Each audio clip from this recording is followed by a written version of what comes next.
Good evening, Tucker sports fans. It's the Swanton Welding pregame show with your host, Scott Barrett. A regional final matchup with Milan Edison at Lake High School on the 50 with Coach Casey Moeller. Another version of On the 50 with Week 14, a regional final at Lake High School. You've been there before, Coach Moeller. We all remember we call that the Miracle at Lake, or Miracle on the Lake. What do we call that against Genoa? I've heard it called a couple different things. The Miracle in Millbury, the Last Play on Earth. There you go. I like the Last Play on Earth. We have fond memories of that place, so hopefully. There's a picture in Liberty Press that captured the play, but the stands.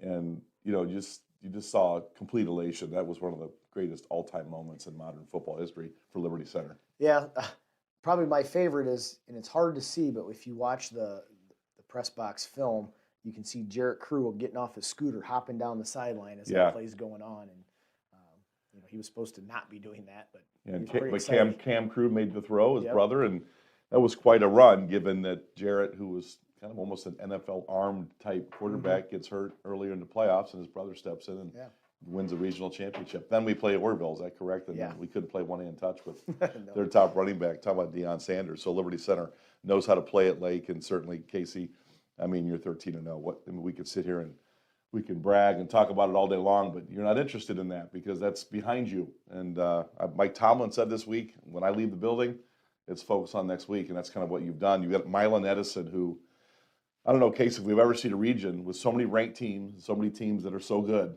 even outside the top 10, the Oak Harbors and Eastwoods are sitting right there in this region. Milan Edison, talk about them a little bit and things that you've seen you like about them. Well, they're very well coached. They, probably don't know a lot about them, but year in and year out, they're in the playoffs. They're contending. So they've got a great program, and this is a group of guys that are really, really good football players. They've got two really big, strong running backs. They have a third who has been injured that may or may not play, who's just as good, and they're all 210 pounds plus. Quarterback, very athletic, state champion wrestler, really good arm, really athletic wide receivers for them. The line is not real big, but they're extremely quick and active on both sides of the ball, offense and defense. And you can tell they enjoy playing football. They like to get after it and get downhill and be physical. Yeah, it's definitely a team that plays with an edge and has a mentality to it. Certainly well coached. I think in this deep in the playoffs, you don't face many highly well coached teams. There's always a lot of good coaches out there, but this Edison team is well coached. Compare a little bit for our fans. You were in another war against, Oak Harbor, and you knew that was going to be the case. They were ready, a little bit like Patrick Henry after getting drubbed the year before. This was a team that really came in and prepared. When you look at Oak Harbor and you compare them to Milan Edison, everybody I'm talking to, I said, it's going to be another war because we're not a wide open, explosive offense. Your field position, work the clock. You're playing a different game than maybe in years past where you could throw the ball down the field a little bit. Talk about the comparison between Milan Edison and Oak Harbor so we get a little bit of an idea of what we're going to face, what we saw versus what we're going to see. So, if you start up front, Oak Harbor is bigger than what Milan Edison is, but Milan Edison's more active. They move a little bit better inside. They're going to slant and angle and pinch and fan and things like that on the interior. And, Oak Harbor had a big, strong running back. Yeah. Edison's got like 3. Yeah. And they're bigger than the kid from Oak Harbor, a little bit stronger. And the quarterback, maybe for Edison, doesn't have the arm that the Oak Harbor kid did, but he's got a very good arm, but just as slippery running the ball. And then offensively, their approaches are a little bit different. Oak Harbor was shotgun every play. Yeah. Matter of fact, they, really went 5 wide empty on us. I don't think I'm assuming they didn't think they'd be able to run the ball consistently and thought that they could. And they didn't. They didn't run it inside against us. They did not do that. So I think they were trying short passes here and there. I don't see Edison trying that. I think they're going to be under center most of the time, and they're going to run downhill. They're going to run fullback dive. They're going to pull it out and keep with the quarterback.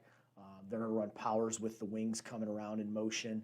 They'll get in shotgun once in a while, and they'll run some buck sweep out of that, and then they'll run some jet sweep where the wing comes in motion and they get him out on the edge. So it's a little bit different offensive philosophy and how they go about doing things, but nonetheless, they're a great team, and they're going to be tough to stop on offense, and it's going to be hard to move the ball on their defense just because they have so many good athletes. They're so big and strong. You know, Nick Miller and the staff talk a lot about wrestlers, especially guys in the line of scrimmage and the guys in the box, where they really play well with their hands, great leverage. I did see a lot of that. They really are really good with their hands, very quick off the ball. They're relentless. You know, they might get blocked, but they stay in plays. They have a hunger, I think, defensively to stay in play. They don't give up after their primary assignment. So I really like the way that Edison plays defense. We talk about winning games on offense, but Case, you've been winning with defense all year long. So talk about the things, and you've already kind of given us a little bit of a look, but they're kind of a next-level defensive team. They tackle well. They rally to the ball. Oak Harbor did as well. But the fact is, I think this team is a next-level defensive team. Yeah, and they do it a little bit differently than what a lot of teams do. And those interior guys are just there to make a mess and be disruptive and get in your way. And it's hard to get linemen up to linebackers when you've got a slanting defensive lineman collisioning you. And it's a little bit old school, but it's effective. You know, if we're trying to get a guard up on a linebacker and we got a D tackle who's lined up over the offensive tackle, slanting into me and collisioning me, and I can't get to him, it basically frees up the linebackers and the safeties to make plays. And that's kind of what they do.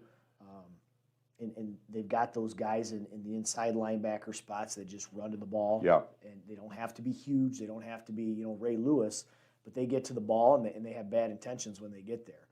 The guys on the outside, again, are just trying to box and force everything back into their pursuit. And they got one kid out there that's 215 pounds. It's going to be a mismatch for us. He's going to be tough to block, but there's nothing you can do about the other team's size and things like that. We got to go out there and just play as hard as we can for 48 minutes. When you watch us play, you are taking what is given.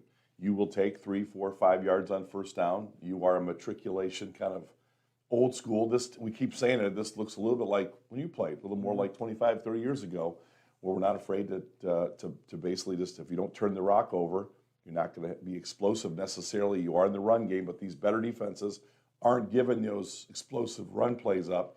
So you are playing possession football, running the clock. I think there's a lot to that. You've timed these things up just perfectly. Got the field goal at halftime against Oak Harbor. Will Milan Edison allow you to drive the football 15 plays, 80 yards? I know we're outstanding up front. That's kind of been our weapon. But when you face a team like Milan Edison with good linebackers, they got those safeties within about 8 yards of the football. They're not deep safeties. They're run-stopping safeties.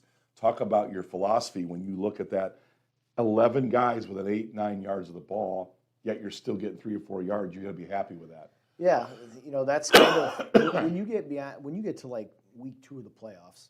We talk to the kids all the time. In the regular season, we might get 50, 60-yard chunk runs. Yeah. Week 2 and beyond in the playoffs, those become 20-yard runs. Right. Those 20-yard runs you had in the regular season become like 9 and 10-yard runs, and those 10-yard runs become 4 and 5. So we're not going to have, 50 points and blow up for 400 yards rushing and 50, 60-yard runs.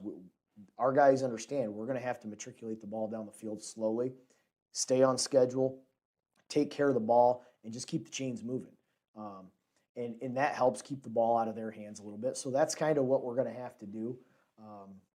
We'll see whether we can, execute that plan or not. But, field position will play a large part of it. And can our defense get them off the field and give us the ball back and give us opportunities? It seems like we talk about special teams each week.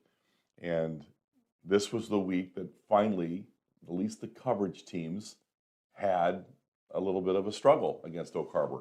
They've been playing so well. I mean, you can go back to last year when Paul had the group. This year, Brian Hefflinger's been great. Oak Harbor got a big touchdown against special teams. They answered right away after a very important drive and score. But then you did get a field goal, from Ian Rosebrook, and you got some good punting from Max Walker. So your special team still, and you value that. I mean, you've talked about it all year, but these games, Case, you value it even more. Sure. And we're at the stage now where, just a little mistake on special teams can lead to a touchdown. For sure. And that's really what happened. We had a guy, in the right spot at the right time. We just didn't make the play, and we didn't get enough guys there. We took some angles maybe that weren't the best, and we got what we got. the other 4 kickoffs we had were not bad coverage for the most part. Opening kickoff of the second half, we nearly had a fumble recovery and Right. it just slipped out of our hands. That could have been another big play. So those are special teams plays that, again, most people probably didn't pay attention or forgot about that second half kickoff, but that could have been a game changer. If we get that recovery and score, we go up 10 points and they don't score. So the special teams are going to be big throughout, and everybody's going to have a good kicker. Yeah. They've got 8 of their defensive starters running down on kickoff, so they're not going to have scrubs out there, and we're going to have to really play well on special teams and hopefully use that as an advantage for us. Well, certainly the field goal before half gave you that advantage. Then you get into the 3 or 4 exchanges and you end up winning the football game. But certainly these are field goal type games. I would imagine you would think Milan Edison's going to be just like it. Not a long football game either. Both teams will want to possess the ball. A key difference to when we looked at some film and Brian and I were talking about it, it did seem like Oak Harbor had that one weapon on the outside that could run through zones and run through right by guys. We saw that number 7 this last week run right by a couple defensive backs, and we were in good position, but he just was faster.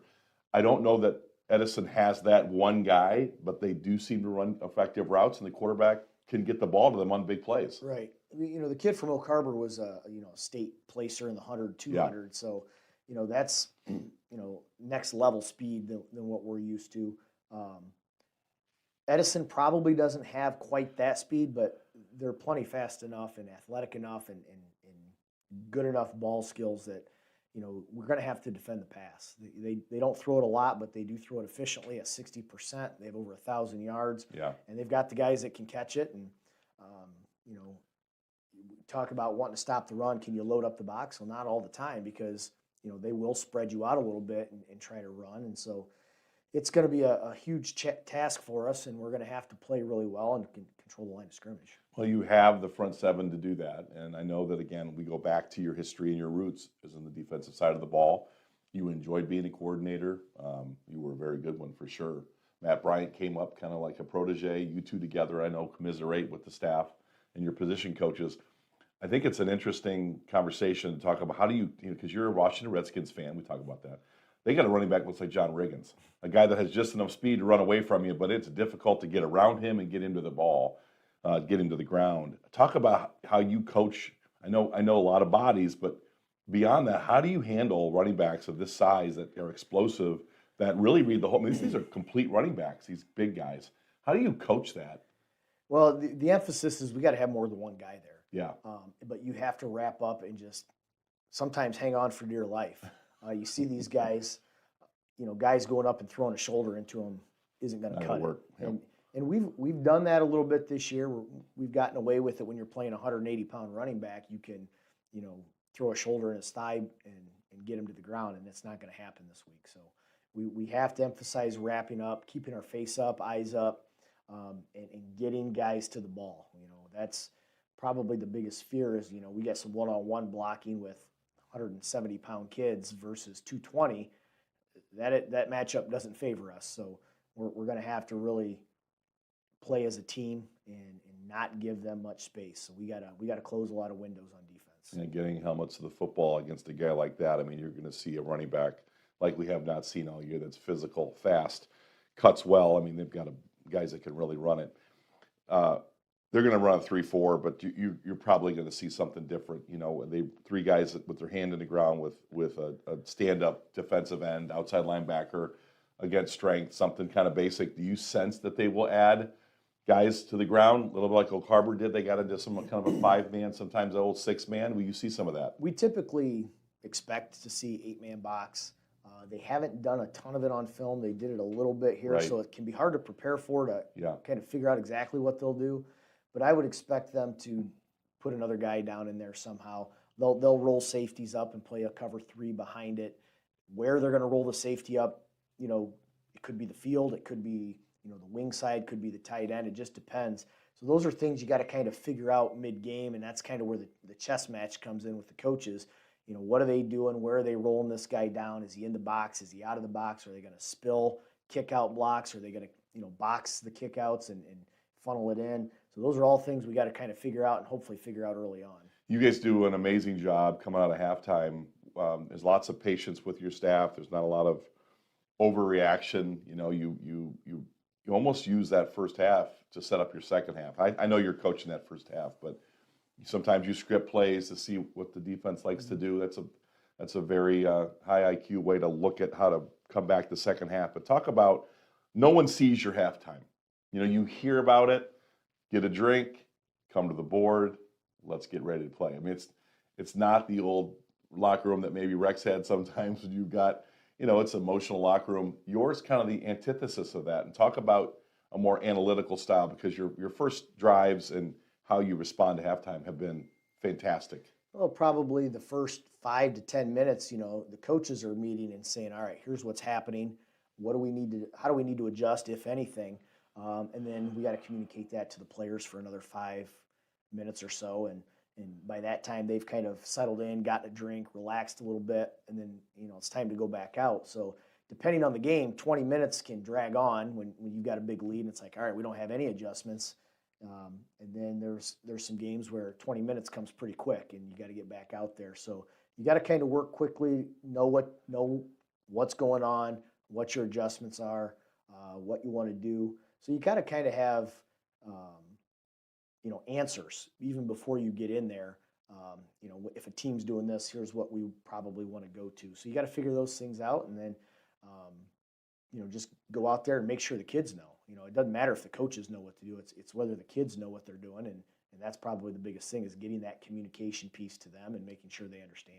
You know, one of your longtime idols you look up to is a Jim Tressel. You kind of approach things that way, systematic, analytical, and it's been very effective. Liberty Center 13-0, having a tremendous season, regional final at Lake against a fabulous Edison football team. It's going to be a war at Lake High School on Friday. Casey, we wish you a lot of luck. This is going to be exciting. Thank you.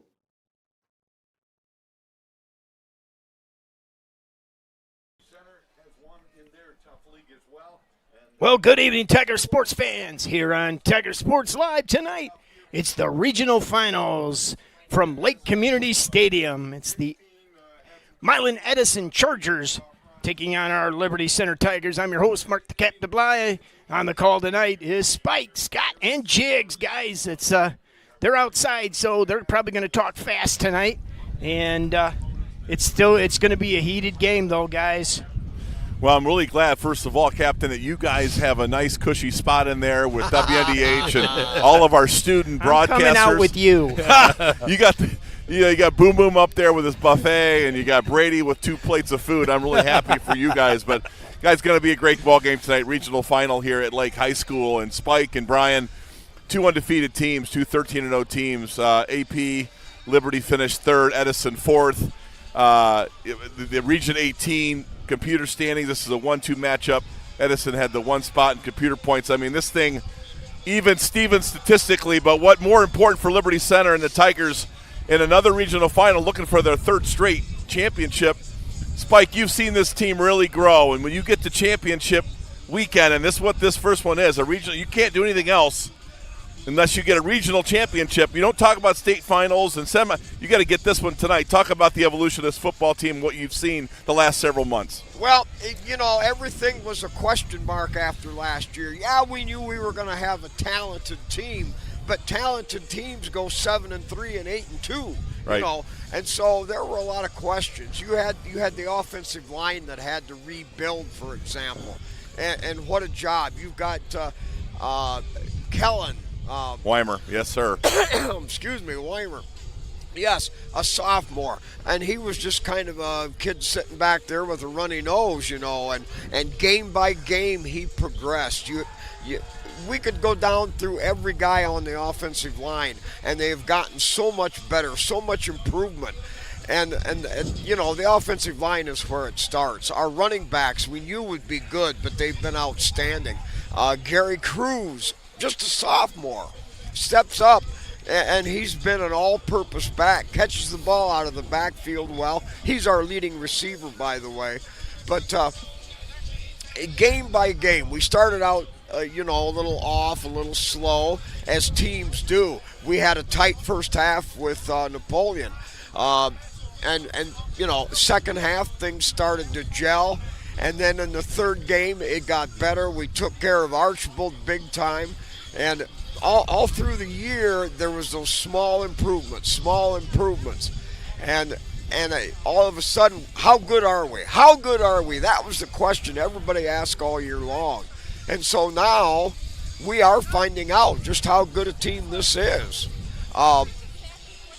Defensively, this has been could be hard to compare with 111 years ago, but this could be our best defensive team ever. Right. Top 10 anyway. But it's all about being Liberty Center. The Tigers have this tough guy tradition. Let's save the going back into 38 and everybody else. Let's talk more about the team. Our defensive backs, you see what they did.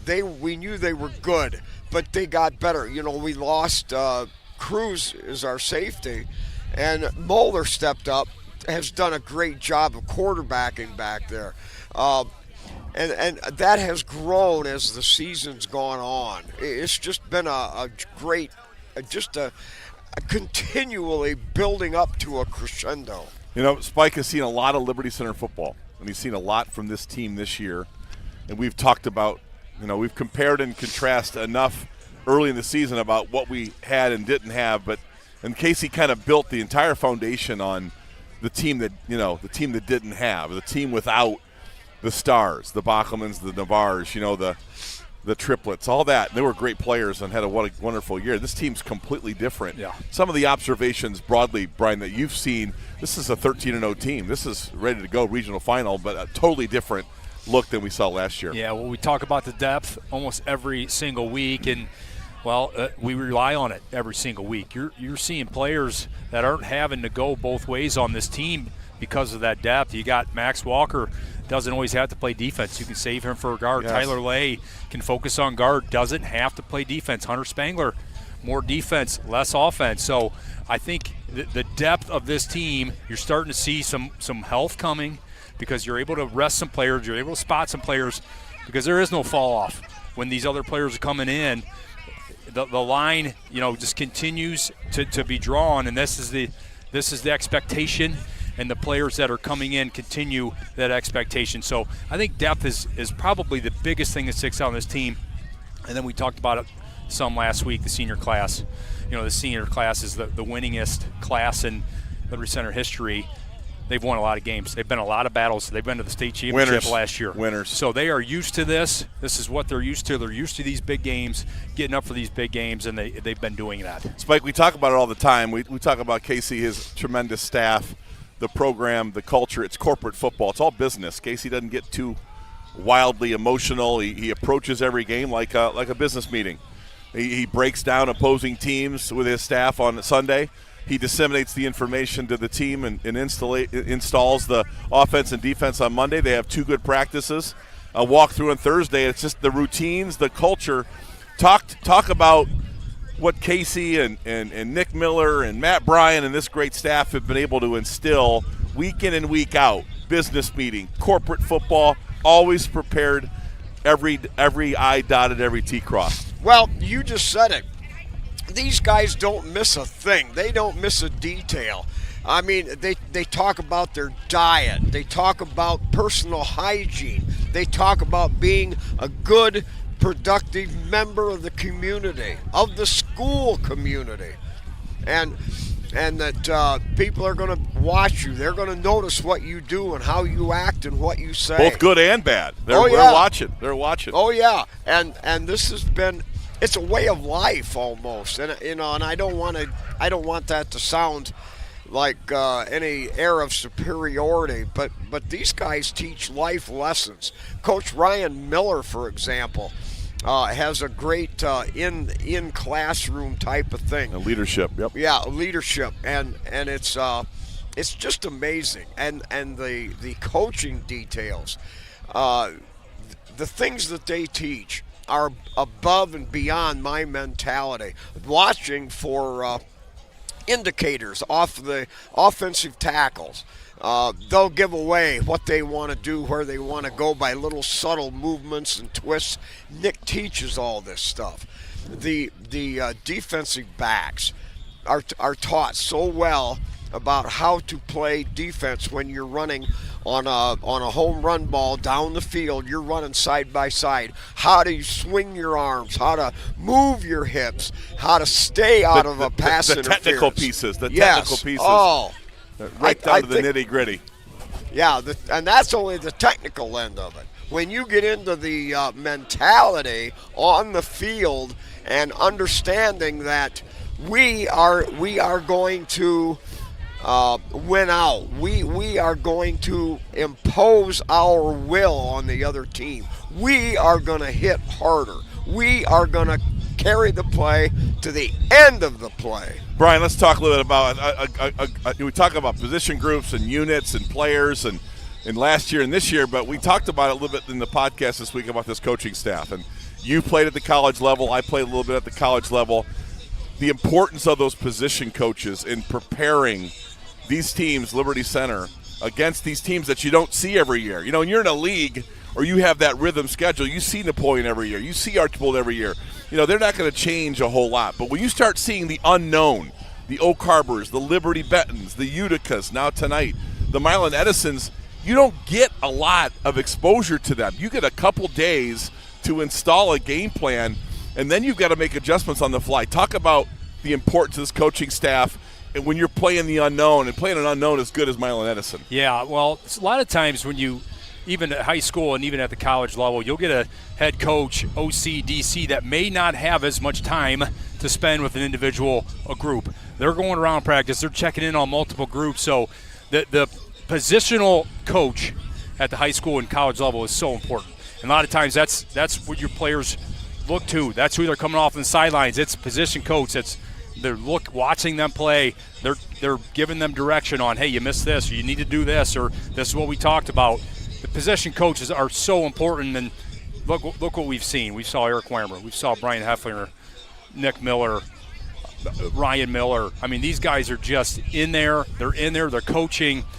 They're teaching every single play. These guys come in, you come out, you make a bad play, you come out, and you're getting taught, and you're getting coached up, and then you're going to go back in and don't do it again.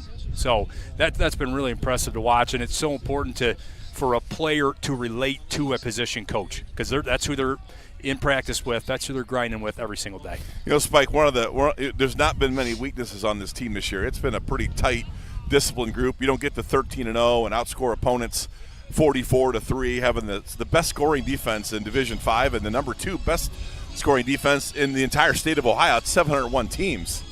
So Liberty Center has had a great year. But, you know, and I know you hate to talk about vulnerabilities or weaknesses. As a matter of fact, you scold us from time to time because we get a little too analytical. We're supposed to be – you're holding your arms out and zip it over there, Barrett. But talk about the penalties. A couple things that have gotten us in some trouble. Last week was some tackling, and we had a couple special team state plays all year long. We've been almost flawless, 100%. Last week that broke down. And then the penalties a little bit in the first half, but we erased those in the second half. Talk about how this staff and this team has overcome some of those very few weak areas to turn out such a great season. Well, you know, it's a credit to the kids, yes, because for sure. The coaches put it out there for them. They'll pound it into them. And believe me, Saturday morning game film, Casey might be the cool cucumber any other time, but he's not afraid to light up their mental approaches to the game, light it up and very pointedly saying, listen, what do you guys want? Do you want to win? Do you want to be the best? Do you want to dominate? Then this is what you have to do, and if you don't, you will not. It's simple as that. He spells it out very succinctly, and it's a very definite. But it's something where the kids have grown. They've gotten away from a lot of the motion penalties, the offsides, the encroachment, the too many men on the field, the baby penalties. You don't see a lot of that. Then they were in trouble with a lot of headhunter type penalties, where hitting harder than, oh man, what a smack, or right at the end of a play. And then sometimes there's been, the going overboard verbally on an opponent, and so Casey has allowed the fact we're going to have some hard-hitting type penalties. And he's explained that to the team. I'll buy it, he said, because this is our style. We are physical. We dominate. We try to overwhelm. So we are going to get a couple of those types of penalties. But it's the pass interferences. There's a better way to do it than the way you guarded your receiver downfield on a long pass. There's better ways of blocking. And so they've cleaned up some of what we've been dealt, earlier. That's certainly the growth part of the program, Brian. Is I think every year, even Rex Lindgren's years, you saw teams that weren't the sharpest early, and penalties and offsides and the procedure penalties, motion penalties, some bad snaps. You've really seen a lot of that evolve and clean up over the last 11 weeks, 10 weeks. And that's just a team that's constantly being coached, not sitting on their laurels and being challenged. Talk about the importance tonight of penalties and turnovers. This game will come down to that tonight. Yeah, I really think that whoever wins the turnover, penalty, and tackling battle tonight, I think wins this football game, because I think they're very equal. Milan Edison is going to become they're a very physical football team. They want to smash them out. They're going to run downhill, but they can also get down the field and throw the pass, throw the ball down the field and hit big plays. So penalties are going to be key, and turnovers are going to be key. You could have one turnover be the difference in this game tonight. I think it's going to be that close. Spike, let's talk about turnovers. And last week, Liberty and Oak Harbor was a classic matchup. They just slugged it out. Oak Harbor brought a lot of talent, a lot of experience, a really good-looking offense, a great quarterback. But the difference in that game, to me, of course, the seniors had the game of the year for me, the senior class. But the two turnovers, both Oak Harbor drives in the second half ended in interceptions. Talk about how critical, from your seat, those inside the 25 and almost in the red zone interceptions, one by Cam Colley to erase a tremendous drive, another one then to end the game as Oak Harbor is driving. Those were humongous, Stephen Brogan, humongous turnovers, and we won the turnover battle and won the game. Right, and when you throw the ball and when you get down there to the so-called red zone area, things tighten up. You can't send a guy on a fly route or that long slant route. Things tighten up. All of a sudden, when you have to keep throwing and throwing and throwing, if I remember right, they only ran for, was it 70 yards? Yeah, the rushing attack was really muted last week. And so when you compare one style versus the other, Casey can run the ball from his own 5-yard line, and he can run the football from their 5-yard line. It doesn't matter. The attack is the same. There is not this big deal. And, with turning the ball over with an interception. When you don't throw the ball much, that's not a worry. Yeah, you need to have that in your repertoire, but it's throwing the football. And our people upstairs, the Ryan Millers, they read the other team. They have their own indicators up there, and they can relay that to our coaches. So our defense against the pass will get better in any one given game, especially in the second half. Let's talk about Milan. We're going to get to Liberty in the specific matchup, Spike. I'm going to get after Jigs a little bit. He's watched a lot of film this week.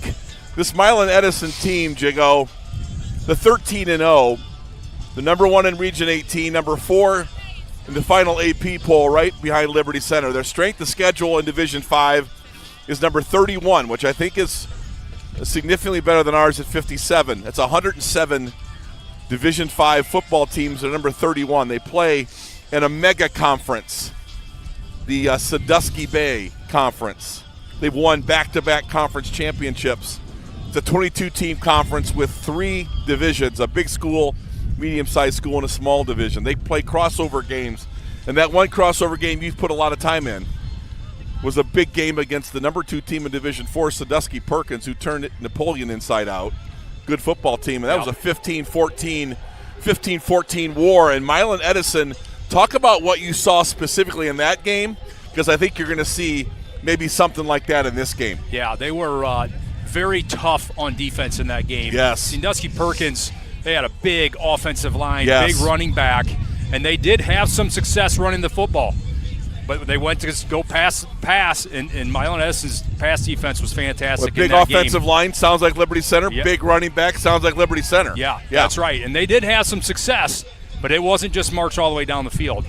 One big thing in that game was Sandusky Perkins had 2 big drives, got down to the 10-yard line, and Edison stopped them twice within the red zone.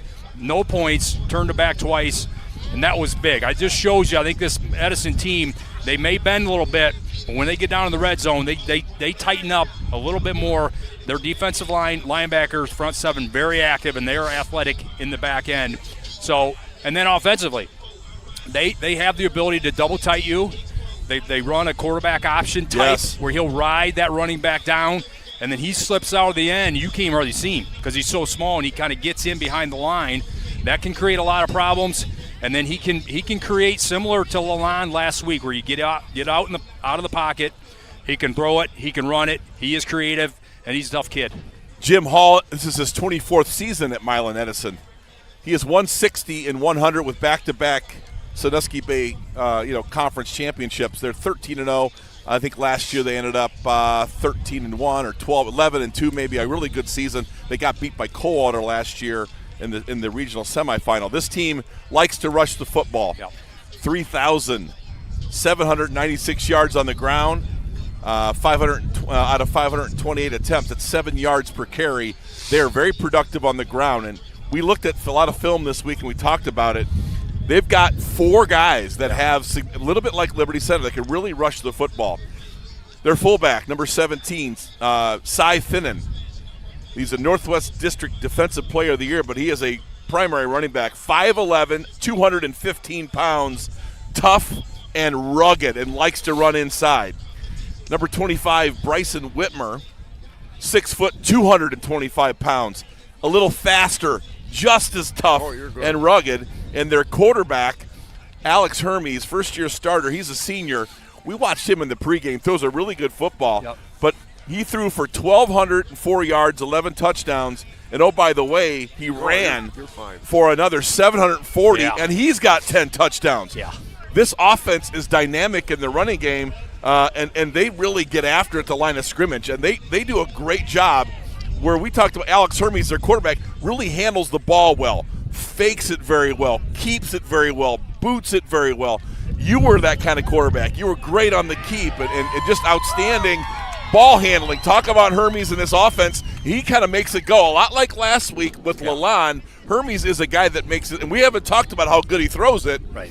Very productive player in the backfield. Well, I think when you watch their offensive line, you're going to see very similar things what Liberty Center does. They're going to pull a lot of guards. They're going to get into hips. They're not as much of a zone blocking team, but more, dry blocking into your hips. So that's where it starts. They're very tough on the line of scrimmage. You're going to see them. They're probably going to be a little bit smaller than Liberty Center, but they're tough. The running backs are 2 of the best running backs we've seen all year. I mean, they are nasty. Tough. They get in downhill. The open. They're not going to run away from you. They want to run into you, and they want to punish you. I've seen multiple runs where they get into a line of scrimmage, they disappear, and then boom, they're out and they're going for 60 yards, and they got sprinter speed once they get into the open. So they can create big plays from the running back position. And then I already talked about the quarterback, his faking ability. He's just hard to find back there because he is small. He's real quick. He can really stick his foot in and get upfield quick and create some problems. So this offense is going to test us here tonight. The quarterback, Hermes, loves to throw to guys in the slot and to his running backs, his top 3 receivers, a slot guy and the running back. Spike, the kicking game. With this win tonight, we're going to see gusts at near 30 miles an hour that are really going to play games with the football. It's going to be – it's not inclement, but the wind makes it – I think the cold is manageable. Heck, you've been sick all week, and here you are outside doing a pregame. I feel good. Eating your Ricola, your legendary Ricolas. But talk about the kicking game. Tonight, Ian Rosebrock's had a marvelous year. Yeah, marvelous year for us. These are unofficial stats, but right now he ranks 4th of all kickers all time in the state of Ohio, 4th in high school at all levels for points scored. This year, 6 out of 8 field goals, 72 out of 73 PAT kicks. He is a weapon. Yes, and he's got distance. That 44-yarder that he kicked would have cleared from 50-plus He's got a leg. He's got the whole crew, the snapper, the holder, Fitzenreiter and Kreinbrink and the operation's been outstanding all year long. That is smooth. It's been a greatest operation PATs that I've seen at Liberty. Liberty Center last week, big field goal to end the half to go up 10-7. But this Milan Edison team, Spike, they've got a kicker, a soccer player. His name is Alex Davis. He's an excellent extra point guy. He's only missed 5 this season. Yeah. They've scored a lot of touchdowns. He's had 2 of 3 field goals. In a game like tonight, this could be a special teams, kind of specialty tonight. Yeah, the wind's blowing from right to left. It's blowing toward the concession stand down there. For the most part, maybe at a slight angle. But, yeah, that's going to change the way this game is run. Liberty won the toss. They deferred. Always. So I would imagine that will go into the decision of Edison when they want to have the wind at their back. So that will play a role in this. Hey, I do want to ask a question. Strength of schedule. They claim that theirs is a little bit better than ours. Yes. How much do you really think that matters when you get into the 4th game of the playoffs? Yeah. Well, Spike, I think a comparable game, to that Perkins game for Edison was Patrick Henry for us. Yes. A very physical team, a lot of athletes in a game that went down to the wire, that was stressed, it was tested. So I think it does matter. Now, we've also been tested the last, 2 weeks now. Liberty Benton tested us. Obviously, Oak Harbor took us to the limits. So, yeah, it definitely plays. But I think right now it's plug and play. This is what you're going to get from here on out. Well, I think going to the playoffs, Milan really hasn't been tested in the playoffs. I mean, last week Eastwood, they beat Eastwood 47-28, but they had control of that game early and really put the screws to them in the first half. Eastwood did really rally it up in the second half with their passing game. But, Brian, let's talk a little bit about this kicker. You've watched film on Alex Davis. You like him. He's a good kicker. He makes field goals. He's a clutch extra point guy. Yeah. But kicking off tonight, and if the wind wasn't blowing, he's a guy that kicks it high and short. You saw that this week when we talked about it in the pod. Now you add wind and a little cold. Talk about the special teams for us, the receiving teams, the field goal block. Talk about the importance of the kicking game on Alex Davis for Milan Edison tonight. Yeah, I think if you watched last week, Eastwood took one back on them. So they do a little bit different style. I think it's by design. A little bit more of a pooch kick, try to get it high, let their coverage team come down. But it has led to some big returns against them this year where, teams are starting at the 30, 35, sometimes 40-yard line, whereas we know with our kicking game most of this season, you're pinned inside the 20, 25. So we're talking a potential of 10, 15, 20 yards field position on these kickoffs that could be very important and in the ability to take one back. We haven't given up much all year up until last week. So they may be looking at film too and saying, hey, we might be able to get one on these guys. Spike, talk about, we want to dive into the kicking game. We've talked about Ian, how fabulous he's been all year, but let's talk about Max Walker. I mean, how good he's been all year long. When he's not been injured, Cade Kreinbrink has added some beef at the punting position. How much of a weapon in your eyes is Max Walker in not only a big game, but a game with some weather to it? Max Walker is just one of those kind of athletes that he's not going to be your fastball pitcher. He's going to be the guy that throws the junk. He's going to throw that off-speed slider. I like that, Spike. That soft curve, that big bender. He's going to be the guy Seth that sneaks Greinke. Around. And Phil Necro. Yeah, exactly. Yes. But when he kicks, he has got power. Yes. Power in the blood, you might say. This kid has got a leg and a foot. He is powerful. His kickoffs will get down to consistently between the 5 and 5 yards deep in the end zone. And when you can do that consistently, it makes your special teams 3 times better, because now they can zone in, and that's been another thing I'm really impressed with is our special teams. Yeah, we gave up one big score last week, but this guy, when we watch it, when the team watches the films on Saturday morning, they go over and over and over the special teams. And when he can set it up like that, when Walker with his leg, and sometimes he'll get down there and make tackles too, but he's just a phenomenal. Complementary football, offense, defense, special teams. Casey Moeller pays a lot of attention. This Milan Edison team, Brian, they returned 4 of 5 offensive linemen, 9 offensive starters, 8 defensive starters. All upperclassmen with the exception of one sophomore that gets some repetitions. This is an experienced team, a head coach that's been there 24 years. Talk a little bit about the culture you've learned about. It's a wrestling school. Yeah. It's a farming community. 57 kids on this team, a little bit like us. They really buy into football and wrestling at Milan Edison. And you can tell when you watch they're gritty. Yeah. And they're tough. Yeah. And they're kind of nasty, a little bit like how you used to play it or we played it in the 80s. Talk about Milan Edison, that experience with all those returning players. They've outscored their opponents 426 to 104. This is a football team that's pretty complete. Yeah, if you look at Liberty Center, most of this year, I think we overwhelm people with our physicality and the way we hit. Right. I don't We've know always that won the battle of the hitting. We always have. And I don't know that that's going to be the case tonight. This team is ready to go. This team is tough. They hit you like we hit. So I think that physicality is going to be a big key here, and they have the ability to match our physicality, and then it's going to be technical. You know, who can execute the best, and two, they are wrestlers. I mean, if you watch them up front, yes, their defensive line, they're a little bit smaller, a little bit undersized, but very quick and disruptive in a pulling guard system like we have, and they can create some unique challenges for us up front. Spike, the battle of the hitting, I think we talk about all these skilled guys and names and numbers and formations and all this, and it really kind of comes down to, as you always say, Kip Kern football and who's going to smash who in the mouth harder. Yeah. I really think that's been a distinct advantage for Liberty Center. But this Milan Edison team likes that kind of football. Yeah. This is going to be a more equally matched game when it comes to the hitting. But what have you noticed about the way we've hit this team has really put a lot of licks on people. They've been a great hitting football team. Well, and it's been a great hitting football team without most of the penalties. Yeah. So they've been able to play not error-free, but actually at a very high level.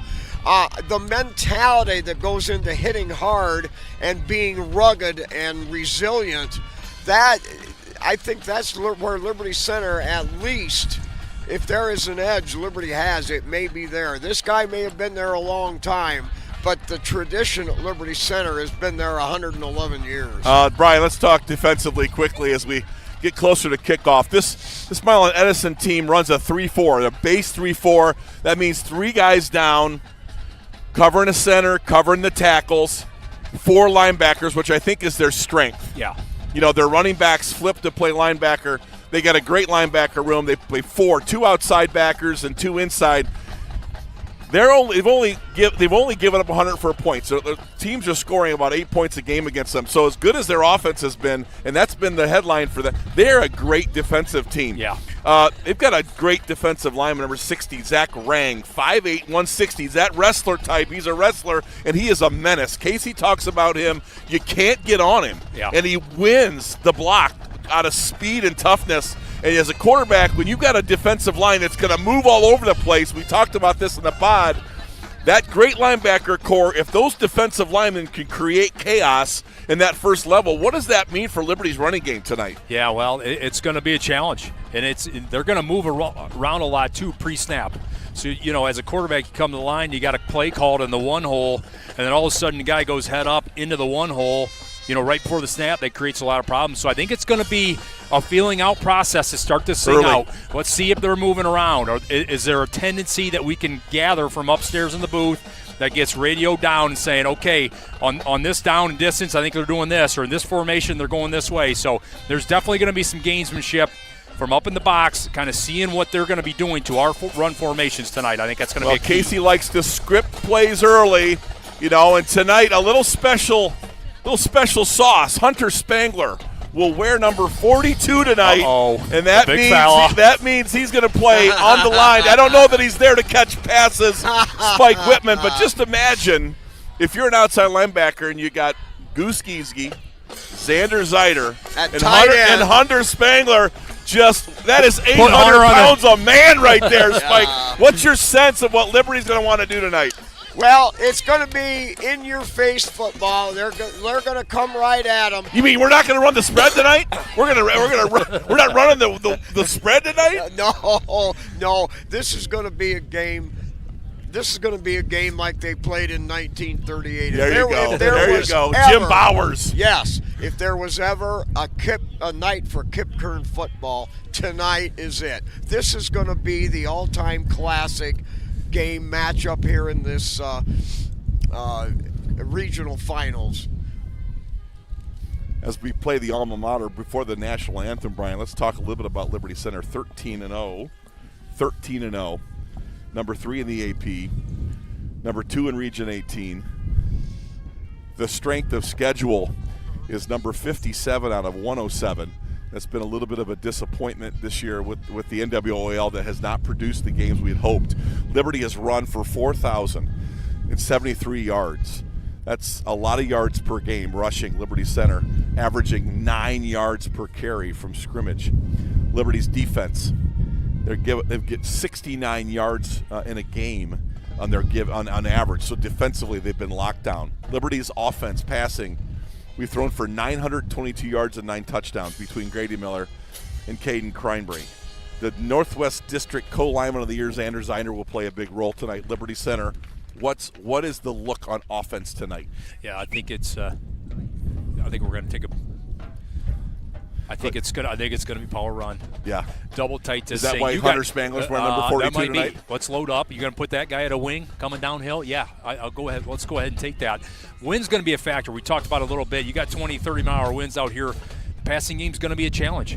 And I would not be surprised if you just see a lineup, Milan Edison, Liberty Center, head-to-head, limited 2 to 5 passes per team, and let's just see who's tougher This here. might be one of the, we always say each week, the quickest games. You might see the quickest game of the entire region tonight with both teams that want to ground and pound. But I will say this, and I wanted Brian to comment, this Milan Edison team can throw the football. Yeah. Don't be fooled that they want to be like us. We will throw it, but they can throw it.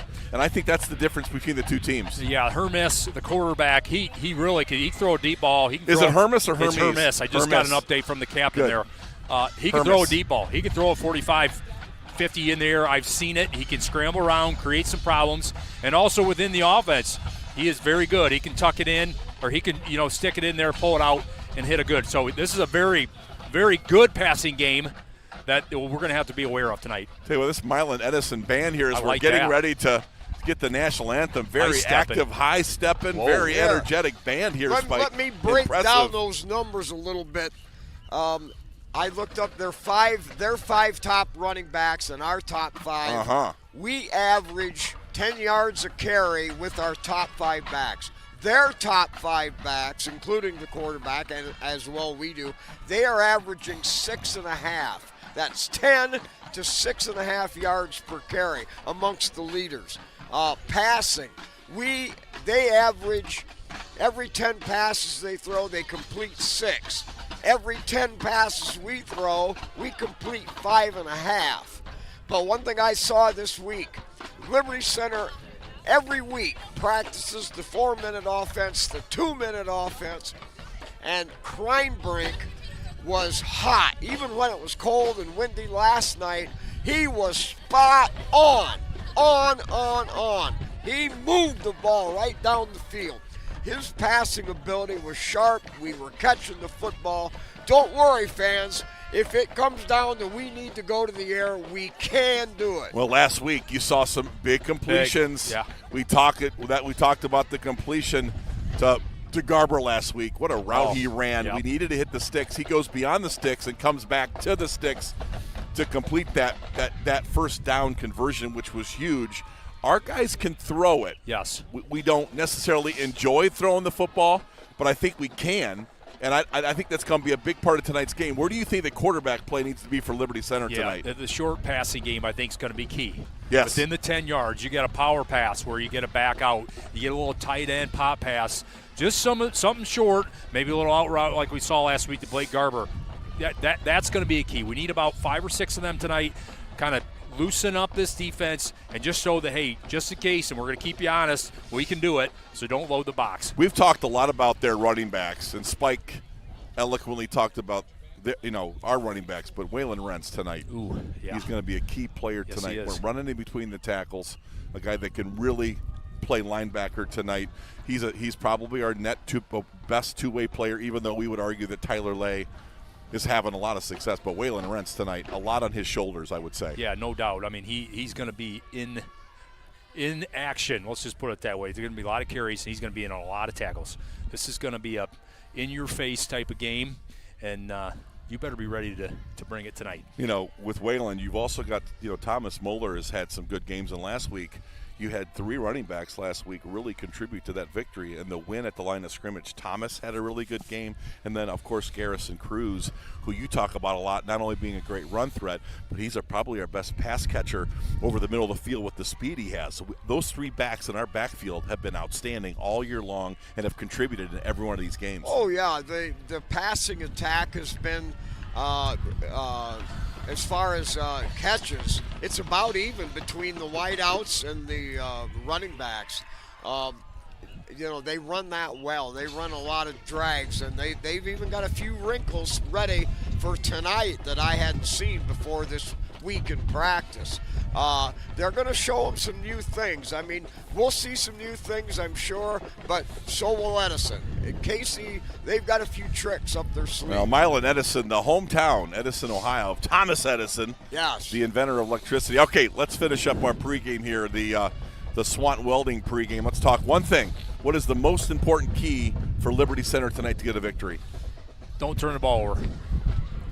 Brian Babcock, don't turn the ball over. Spike, what's the key tonight for Liberty? I think it's our defense and how we react to this varied running game. It's type of an option football.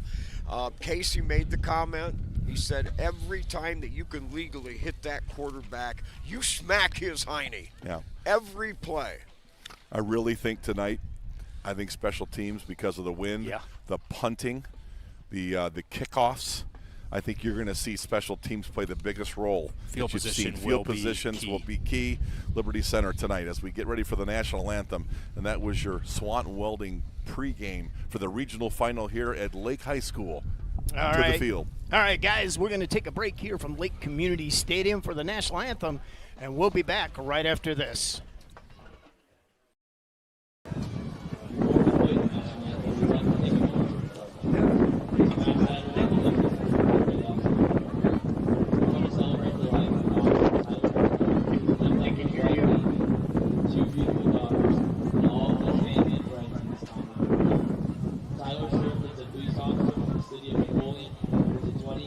Graduate of Liberty Center, was an Eagle Scout, and was a member of the Liberty Center Tiger Marching Band as professionals. We have to use pride to remember his talents and honor him to move all of our first.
back here once again from Lake Community Stadium. My Boom Boom just turned my mic down mid-sentence there. It's the Milan Edison Chargers and the Liberty Center Tigers, the battle of the unbeatens, guys. It's a rare occasion, Mark Bly, that you get two undefeated teams that look as dominant as both Liberty Center and Milan Edison. Yes. And we've outlined this game pretty thoroughly in the pregame. But, Spike, I'm pretty excited about this because this is kind of our kind of deal. The physicality that they want to bring, the physicality we love to bring, I think it's a perfect matchup. It fits us perfectly tonight. Well, you know, and this Liberty Center program is not one built on the way the game of football has evolved in the last 15 years. This is built on toughness. It's built on tradition. It's built on credibility. It's built on ruggedness. And that's why you play the game. I'm excited. I don't care how hard the wind's blowing or how cold it might be out here. This is nothing. This is exhilaration. This is great stuff. This is Liberty Center Tiger football. You know, talk about that. Liberty's coming out, but I was with Mike Vickers this week, an old Liberty Center Tiger who's done a remarkable job back at his third stint at Delta. He talked about a long bad streak of football, and then Jim Meeker showed up and really instilled the physicality and the pride back in the program. That 80 team goes to the playoffs, and ever since then, Liberty Center's had a big resurgence since the mid-'80s all the way to now. Right, and that's the thing, rebuilding a program. Yes. And Jim Meeker brought substance. That's a good call, Scott. Jim Meeker brought it, and it was built ever since then. You know what? In that 80 team, Spike, the offensive line, you know, was really what was defined that playoff team in 80. You know, that was a bunch of Roger Weeks and Mark Mueller and Phil Kruger, Chris Rollins, Casey Van Order, John Bowers. I mean, those were just great football players. And, of course, Mike Swartzlander and Bonebender in the backfield, Kirk Chambers at quarterback, and all of the juniors and seniors. That combined group really, I think, put us on a course to be a dominant long-term, retrench the tradition. That 80 team, Jim Meeker, John Kusher, Ron Rollins, that was a fantastic time. That was the old Orange Crush days, if you remember. The offense changed. Kevin Carpenter, Yeah, the quick hitters, the hard hits, the drive. That really reinstituted, reconstituted the Liberty Center football. Well, Roger Weeks and Mark Mueller. Yeah. There's some bad news. Yeah. And Mike Swartzlander, what are we talking about, man? Terry Bonebender, I mean, there was stars. There were stars all over that football team. And I always like talking about the 80 team. I got to talk to my brother-in-law all the time about, I always forget about Phil Kruger and Chris Rollins, some of those good, Casey Van Order. Those were good football players, Spike Whitman. Good football players. Yeah, they were solid. They were just tree trunks. They were. All right, we're getting set. Liberty Center will be kicking off. They won the toss. They deferred. Here we go. So they'll get the ball in the second half. For all of you people, we thank you for listening in and watching, enjoying your Liberty Center Tigers last week. As you guys are standing out in the cold, freezing in the Yes, wind. and I love it, too. Amongst the people. Can I get you some cheese for that cheeseburger up there, guys? Chap, I hope you're warm. All right, folks, you at home, enjoy this game. This is a blockbuster. This is what Liberty Center football is all about. This is going to come right down to the wire. Couple of 13-0 teams, Jigo. Here we go, man. Here we go, baby. It's no better than this regional championship football. All right, Walker back, set to kick. He delivers high and overhand. That's going to come down at the 5 and bounce all the way through the end zone. And that's where Edison will take over at their own 20-yard line. Now, tonight in your program, you've got number 75, Hunter Spangler, wearing number 42. The big fella. The big fella getting in a running back position number. But I'll tell you, you're going to see him on the line tonight, road grade, with the other big fella. So Liberty Center, I'm going to see how they look first snap here against this run, Spike. Interested in the formation here for Edison. What formation they come out you've with. got Weimer on one side, Zeider in the middle, Spangler on the other. Liberty Center with 8 men up in the box. Quarterback under center with a wing set to either side with a single setback. Motion this way, give straight ahead. There he goes. And breaks it through. I never even saw the ball. He's at the 50. It's a horse race now. Cam Colley goes for it. Knocks it loose. He forced a fumble, but he was already out of bounds. I lost the football on the first play. Yeah, that's it. That's it, Spike. I mean, that is exactly what he does. He'll hold that thing in there, and he spits out. You can't hardly see him. He held that ball in the gut of that fullback till the very last minute, and Alex Hermes, with that speed, bolts for a big explosive play, and that's the keys that Casey Muller's talked about all week. Stay home, man. All right, Gotta a stay gain home. from the 120 to the other 20. Gain of 59 yards. Now they switch. Motion, he comes back, resets. You've got the single setback, the fullback. Motion left, give straight ahead. Nothing doing Hermes no. again. Got to stay Again, home. he gashes us all the way down to near the 5. They're going to rule him down at the 8. Another pull at the last minute. That's a tough he thing does to it. stay home, and I tell you, that is tight. As he's Well- been doing that. That's what he's been doing all year. He will ride that thing down there even a yard or two and still pull it. It is tough to stop, but You've got defensive it. ends, outside linebackers, going to be key. Run responsibilities. What are your responsibilities and keys against that option of that keep All game? right, that was a gain of 13, so it's first and goal on the 8. Quarterback under center. He hands off, tries to kick it outside, got speed, cuts it up in, down to the goal line. 3 plays from the 20-yard line, and Edison rakes Liberty Center up. They take a 6-0 lead. Bryson Whitmer was not going down. Once he got up in that 4-5 hole and bounced it to the outside, and our defensive backs had no chance to get him to the ground. Boy, that was an impressive Yeah, it was. first series by Edison. Well, big plays. We cannot allow big plays, and there was certainly a big play on that first play of on offense there from for Edison. Hermes. And All Spike, right. that is quickness right there by Edison. Kick is up, and it is no good. Tailed off to the big right. miss. Big Well, miss. there you go. Now, I was fooled on the first 2 plays. Yeah, he fakes it incredibly well. I mean, So, he really rides it down We're a in there. great defensive team. We've got a great set of coaches. There will adjustments will be made. We're going to be all right. We just have to re-evaluate. Well, now you've got a kicker who kicks it short, kind of against the wind. So Yeah. Liberty is going to enjoy some field position here. But back to Edison's first drive. I know Casey has talked about option keep, discipline, responsibilities. Yep. And that was a breakdown. And you're right. When you haven't seen a guy like Hermes really, I mean, that is as good as it gets, as long and as patient as he is in that fullback's gut. Give him a lot of credit. Abe Hermes made that drive for Edison. That was impressive. I think the key, like we talked about earlier, is going to be hitting him. We hit him. We have to Yeah. hit him, and Yeah. you just keep Every hitting time. him every time. Every single time you got to hit him. Now look at this wind blowing right in the face of Yeah. Edison's. I think we're playing a little bit Yeah, too we deep. might This need to kick, move up. This kick, our return guys have got to move up about 20 yards. He may In not this get. wind especially. He may not kick it to the 20. This thing might go to the 30-yard line. Yep. Let's see. They might All split right, it. the approach. Low bounder, that is going to go out of Did he bounds. touch it? Oh, going to be a penalty against Edison and give Liberty some more yards.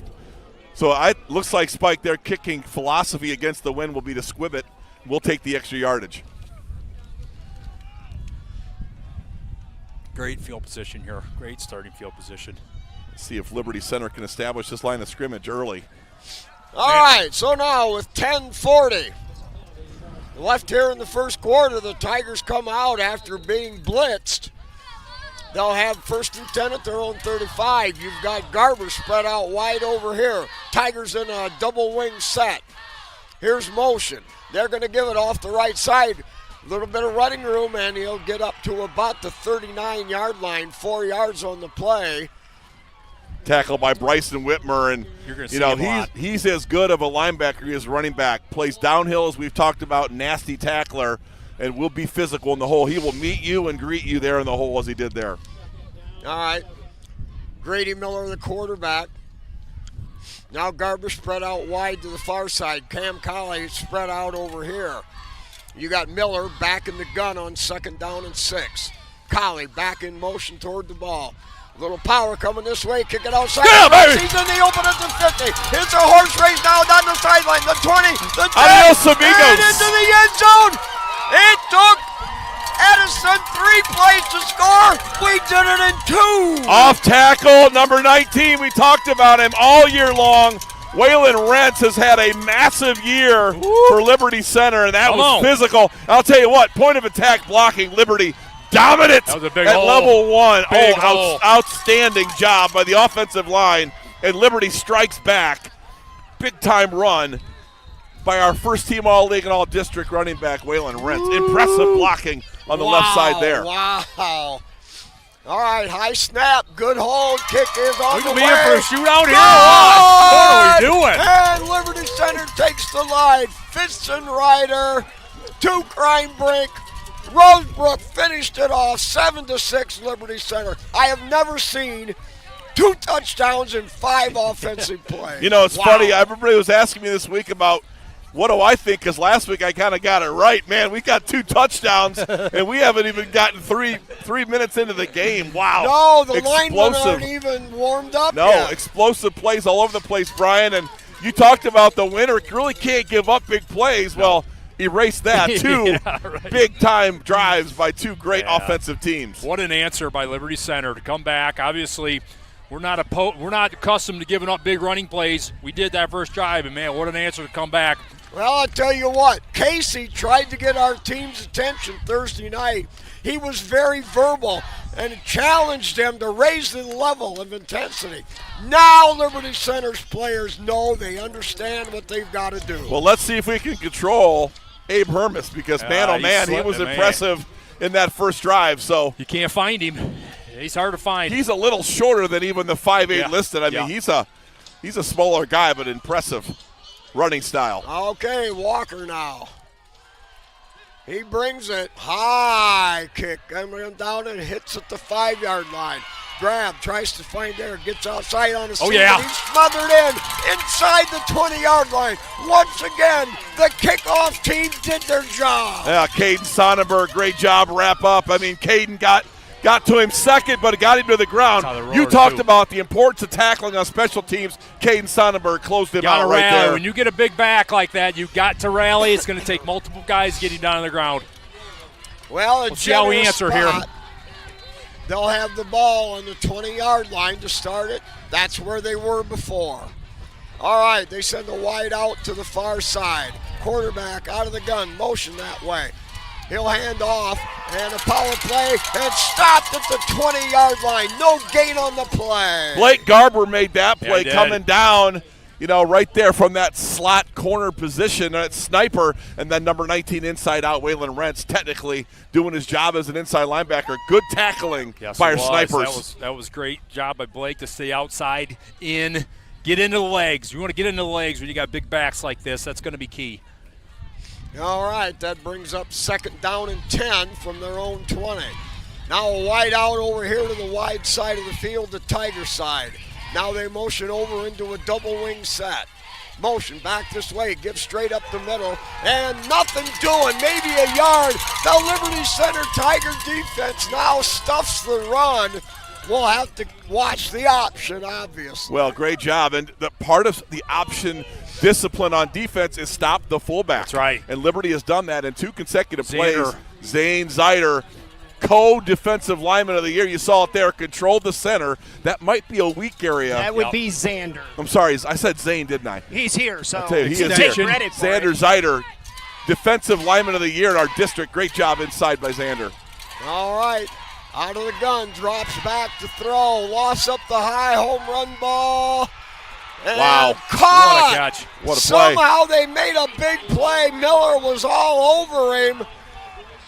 Good ball, too. In Bryson, this wind, that's a good Bryson ball. Whitmer catches the ball, and that was played perfectly. Yes, it was. Grady did by a great Grady job. and Miller, but man, we talked about it. They love throwing to the backs. They go vertical out of the backfield, and Bryson Whitmer will play some wing. He'll play a backfield position, but he gets vertical. Great catch by Bryson. Boy, and Grady was stride for stride. Yes, he was. He was. He almost caught it over his head. I mean, that was a great perfect catch. throw. All right, so 1st and 10 now at the Tiger 40-yard line. They're going to give it power off that left side. Stays on his feet. Gets tripped up back at the 35-yard line, but it's going to be a gain of nearly 10. It'll be about maybe 9. That's Cy Finnan, the other big guy, number 17. I mean, he gets off tackle. You can't arm tackle these guys. Got to get in You their got to legs. get into their legs, and you got to get a lot of hats to the ball. Arm tackles one dude is not going to make it against this Milan Edison running back group. All right, that's what we're talking about, fans. This is going to be a blockbuster. Hang tough. This game's got a long way to go. All right, ball at the 31, 2nd and 1. Quarterback under center. Double wing. Keep. Oh, yeah! He's caught. That's Blake gonna be a Garber. loss of 2. Garber again on a big hit. Yeah, Blake Garber, 2 outstanding tackles. Man. Nice discipline. I think Grady Miller was in on that tackle. Great That's what you job. got to do against the quarterback. And Liberty Center tighten that initial drive up and really did a good job of covering that keep. Excellent tackle by Blake Garber. He was fighting a All block right, off with there, the too. wind Still in made their that face, tackle. it's going to be 4-down territory. Oh, for sure. So it's 3rd and 1 at the 31. They'll show 2 wideouts to this side with a single setback, wing right. Power off that left side. He's hitting the backfield, falls forward, and he's not going to make it. He's going to be stopped short. Hunter Spangler won that block. That was explosive. You know, Hunter's more of a lockout control 2-gap guy. Not that time. Great play, a tackle for loss. Liberty Center's defensive interior 3 look outstanding. Here we go, 4th and 1. All right, the wind in their face. That cuts down the playbook options. Although he threw it well in the air on the bomb. Okay, a wide out to the far side. Double wing set. Quarterback under center. Now motion left. Handoff off the left side. Trying to get outside. Motion. It's going to be a legal procedure. They blew the play dead. Liberty had him stopped. What a great defensive shot. Yeah, Jackson Bartels, again, the snipers coming up big on that outside run off tackle. Liberty tight at that first drive. I think the surprise speed and quickness of Abe Hermes and the ball handling fooled us a bit, but Liberty right on top of it here in drive number 2. That is a big penalty right there. Now we got a 4th and 6. Boy, Big our interior 3 Spike looked dominant in there right now. Hey, all you got to do is be hit upside of the head a couple times, and all of a sudden you bounce back better than ever. All right, big play, 4th and 6. You got to love this smash mouth football. Here they go. Motion to the far side. Oh, little He's boot. going to back. Play action. Yes, sir! Sagarino, ball loose. Uh-oh. It's picked up. No, they're going to call it. Garrison Cruz, Whoa. big-time football play.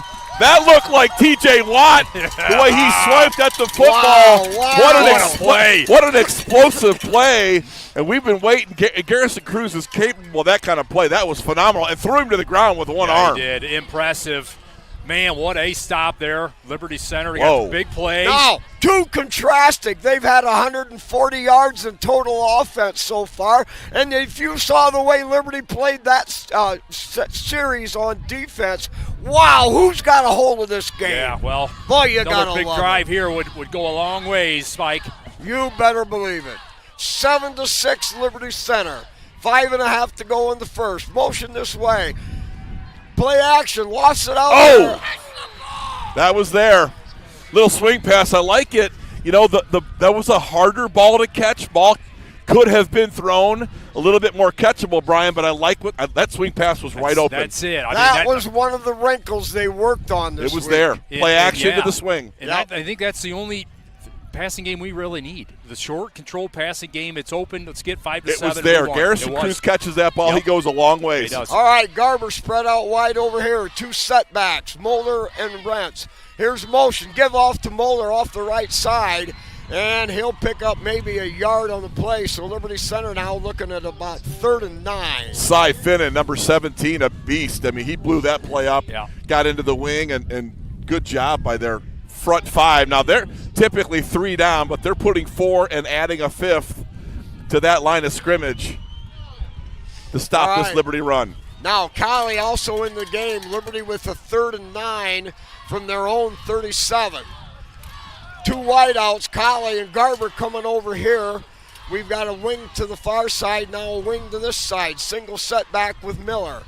He'll roll this way. He's got plenty of time. Got a man out there, overthrown at the 50, and that'll bring up 4th down for the Tigers. Yeah, the gust of wind really carried that ball. Sure did. I like the roll to the left, which is he had the field to roll. It's harder for a right-hander to roll left and throw it out, but again, the willingness to want to throw the ball, Brian, I like. Yeah. Now, let me comment on that quick. With both Kreinbrink and Miller, they work on it all the time about going to the opposite side. This is not something new for our passers. All right, good snap. High boomer, wow. Holy mackerel. That ball's going to be caught all the way back at the 15-yard yeah. line. Can't Another right play. away. Another big-time play. Caden Sonnenberg doing some great coverage tackling right there. Brian Hefflinger got to be thrilled. What a punt by Max Walker. Jeez. I'm Let me surprised add that up. Hermes 13. fielded that thing. With that spiral, that probably would have went in the end zone. Big change of field position there by Liberty. Caden Sonnenberg, way to break down, make the tackle. I believe Great that was job. 54 yards. What a boot. All right, now, again, a not great field position for the Chargers. Its ball is back at their 13-yard line.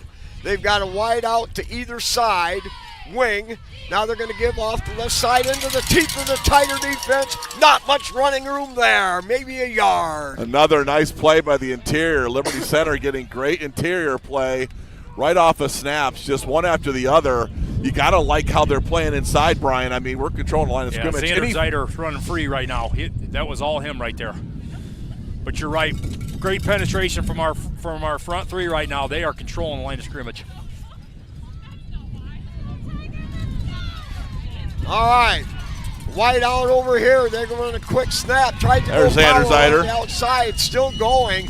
That time picked up about 4 on the play. He almost got ahead of steam, but the Tigers slowed him down. Xander Zeiter again. Yeah, they're not blocking that guy. I mean, they're like avoiding him. I don't blame you. He's the defensive lineman of the year in Division 5.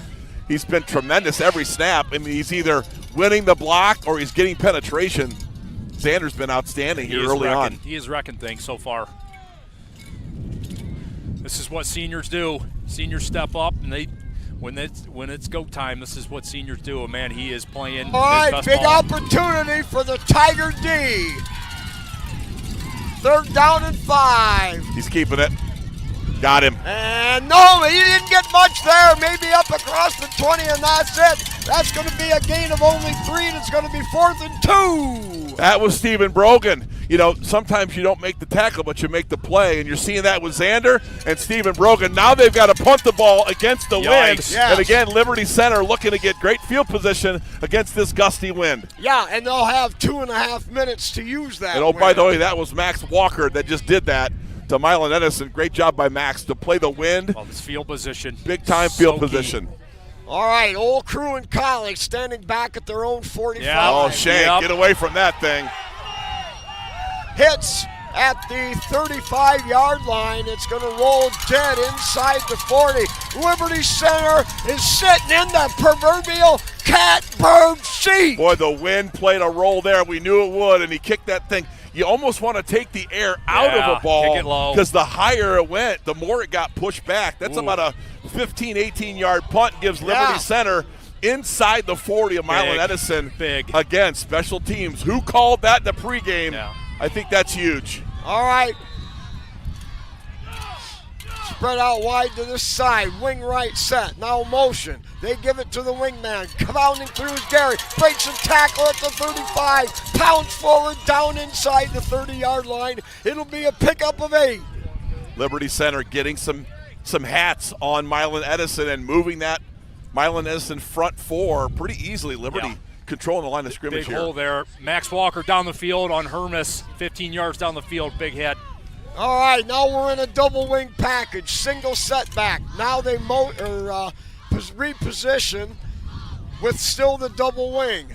Motion by The quick hitter right up the middle. He breaks one tackle, Rentz straight arms another, six another straight arm, powers his way over two tacklers, down to the 21-yard line, gain of 9. Waylon Rentz shows he's just as physical and might be more physical. He runs so low with those shoulders. He runs right behind those shoulder pads. You can't find the guy. He's huge. You can't find him to get him down. And then he gets that stiff arm involved and look out. That's one bad dude, Yeah, Spike Rimmon. baby. Waylon One Rentz. bad offensive line. All right, now we got Crimebrink in there, I believe. Isn't that? Yes, Kate Yep, Crimebrink, Crimebrink quarterback. at quarterback. Throws it. Hard hit brought there by Jerry Cruz. Inside the 15, down to the 13. That's another one of the new wrinkles, that pattern that Cruz ran. I like Crimebrink, his arm, too. He had to fit into a tighter window. He's got a pretty good arm and nice catch by Garrison Cruz. Liberty In traffic, that was a great catch. And there that by is Gary. the third attempted Second pass down of the and first one quarter. at the 13. That opens up Liberty Center's options here. Crimebrink under center. Moeller on the left. Rentz on the right. Give to Moeller. Powers through. Steps over his thing. Picks up his feet. Dances and prances inside the 10 down to the 8. Kellen Weimer on that dive got downhill and created some space, and I like those quick hitters. You like them too. I mean, it just the defense doesn't have time to get to the point of attack on those quick dives.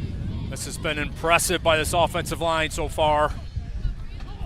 All right, the Tigers 1st and 10. They're 1st and goal at the 8, Single setback. Motion, Cruz. Run a power sweep to Rentz. Breaks one, gets past another, battling his way down to about the 2-yard line. What an effort by Rentz. What a block on the outside to seal that cutback. Cy Finnan, got back there to meet Waylon Rentz, but Waylon Rentz, he's like John Riggins. He's just, you can't get him down. He's got that combination of power and speed, and he runs so low behind those pads, Brian. He's very difficult to handle. That was impressive. He just shrugged him right off there. All right, we're going to go silent here, and this is near and dear to my heart. The Napoleon community and Liberty community had a tragedy over the last week, and we're just going to put up a display. And folks, if you need help, make one of these calls. If we can save one, we will be grateful.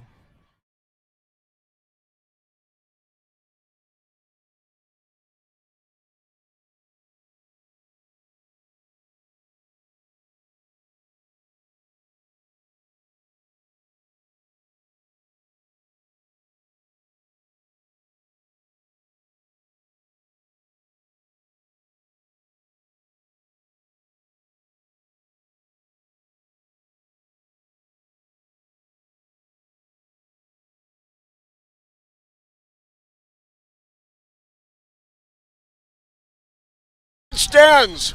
The wind isn't going to be a factor here. Crimebrink in at quarterback. He comes right in under center. This is Rentz in the backfield. Motion right.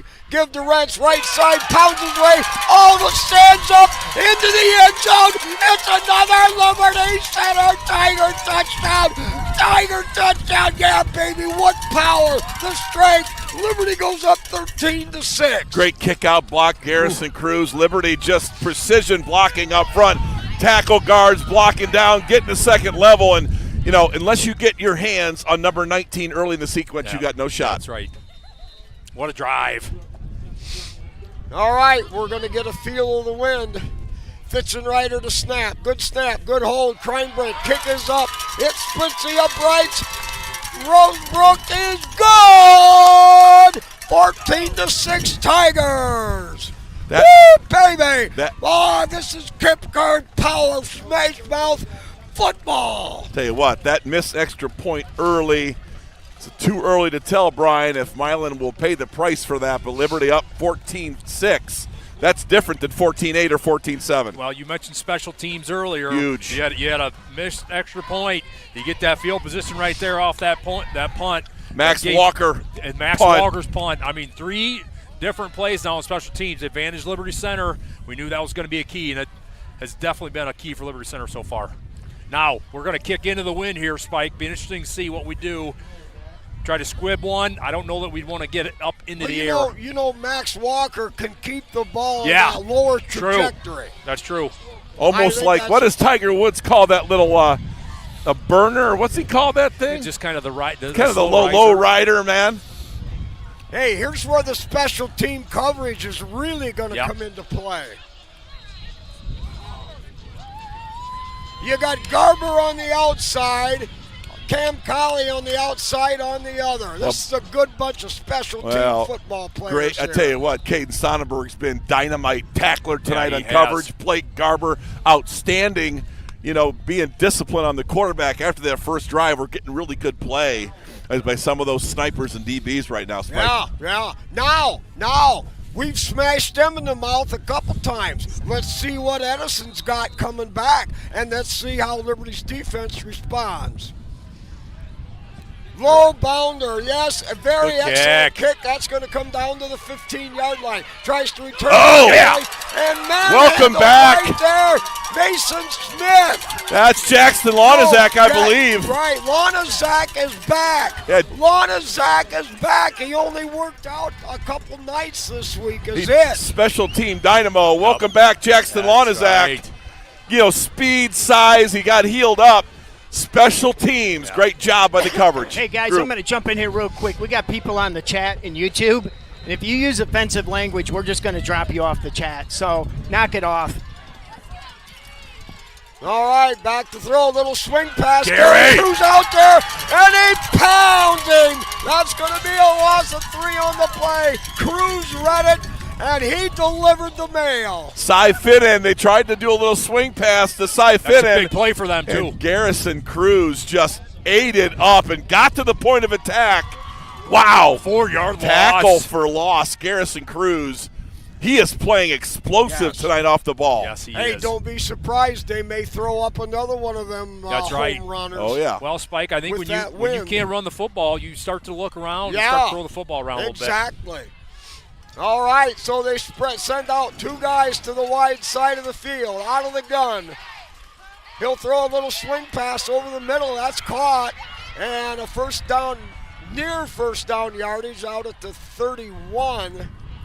That's going to make a 3rd and 1 to go. Nice throw by Abe Hermes. Well, that was a tight window. We almost tipped it at the line of scrimmage, and we almost had him for a quick tackle, but that's the kind of play they're going to have to run to loosen up this run defense for Liberty Center. I got a question. That quick slant, Yes. that's a very difficult route to cover, Yeah, it is. especially when you see it the first time. Yeah, Well, it's almost like an underneath, like a linebacker has to get Yeah. underneath And that. Spike, Abe Hermes is not a tall guy. Get your hands up and deflect it.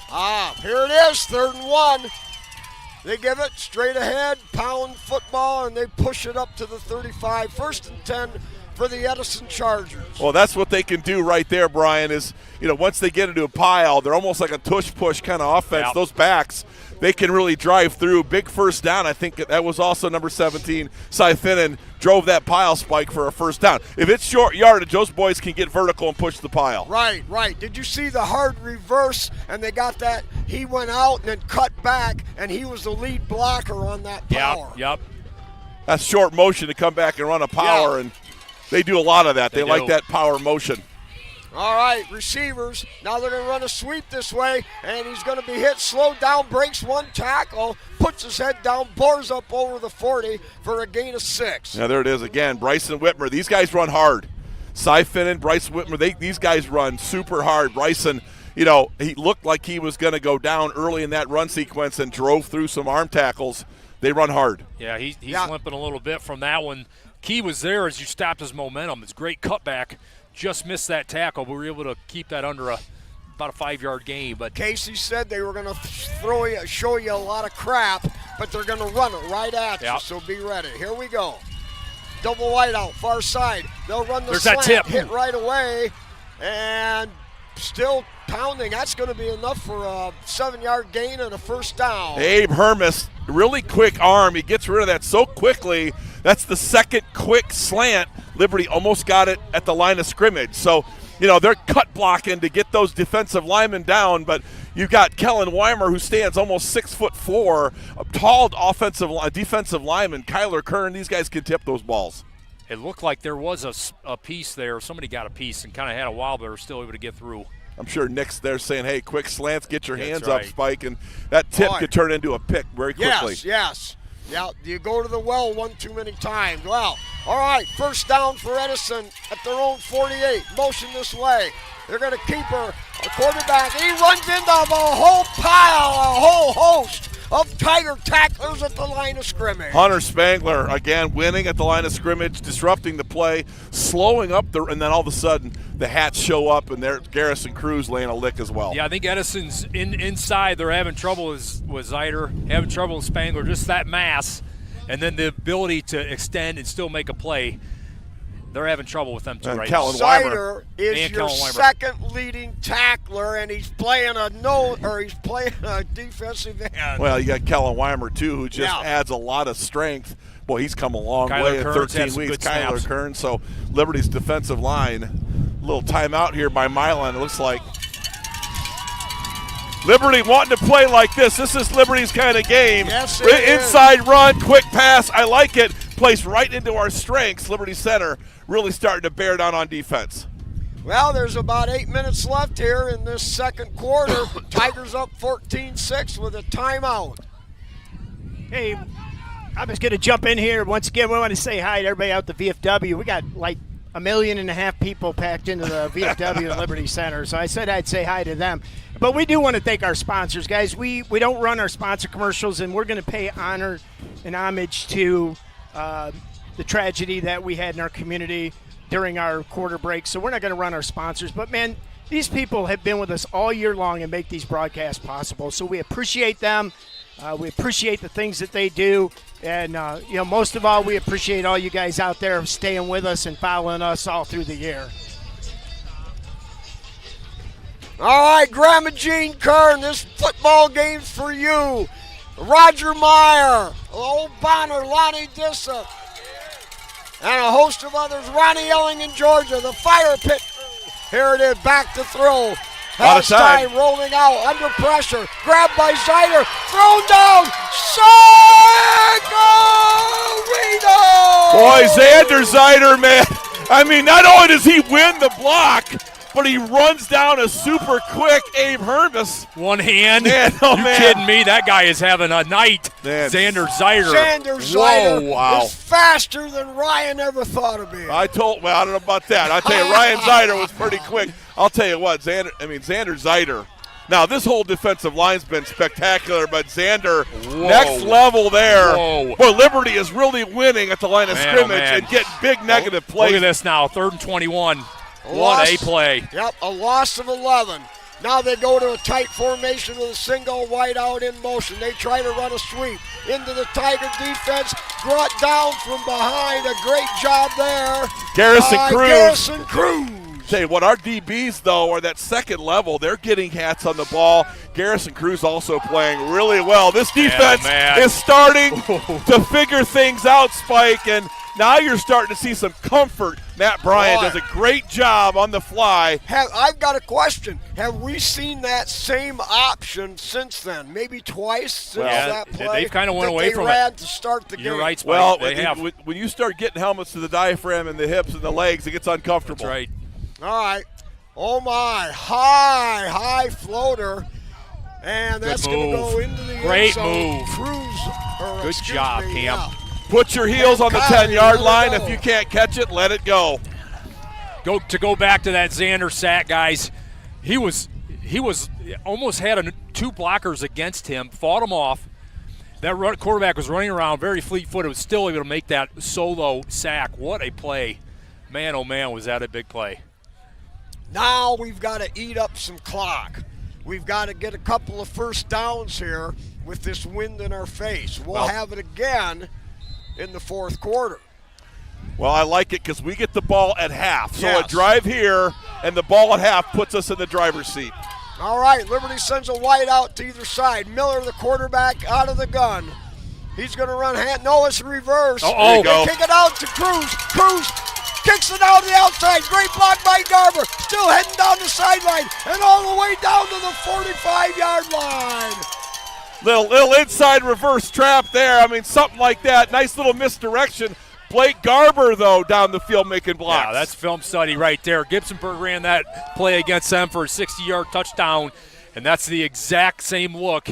Man, what a play. If that thing works, it is a thing of beauty. It doesn't always work, Yeah, but when it does. Looked a little combobulated in the backfield like last week. A couple plays against Oak Harbor didn't look as clean. That one not as clean, but it did give us what we needed. Big gain by Garrison Cruz.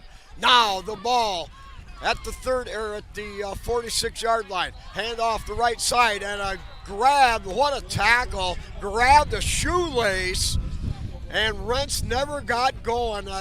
Outstanding job by the defender. Well, Cy Finnan again. I mean, he's their big-time defender. I mean, he's a great player, and he's making all the plays for them right now. Cy Finnan, Northwest District Defensive Player of the Year. You can see why, Spike.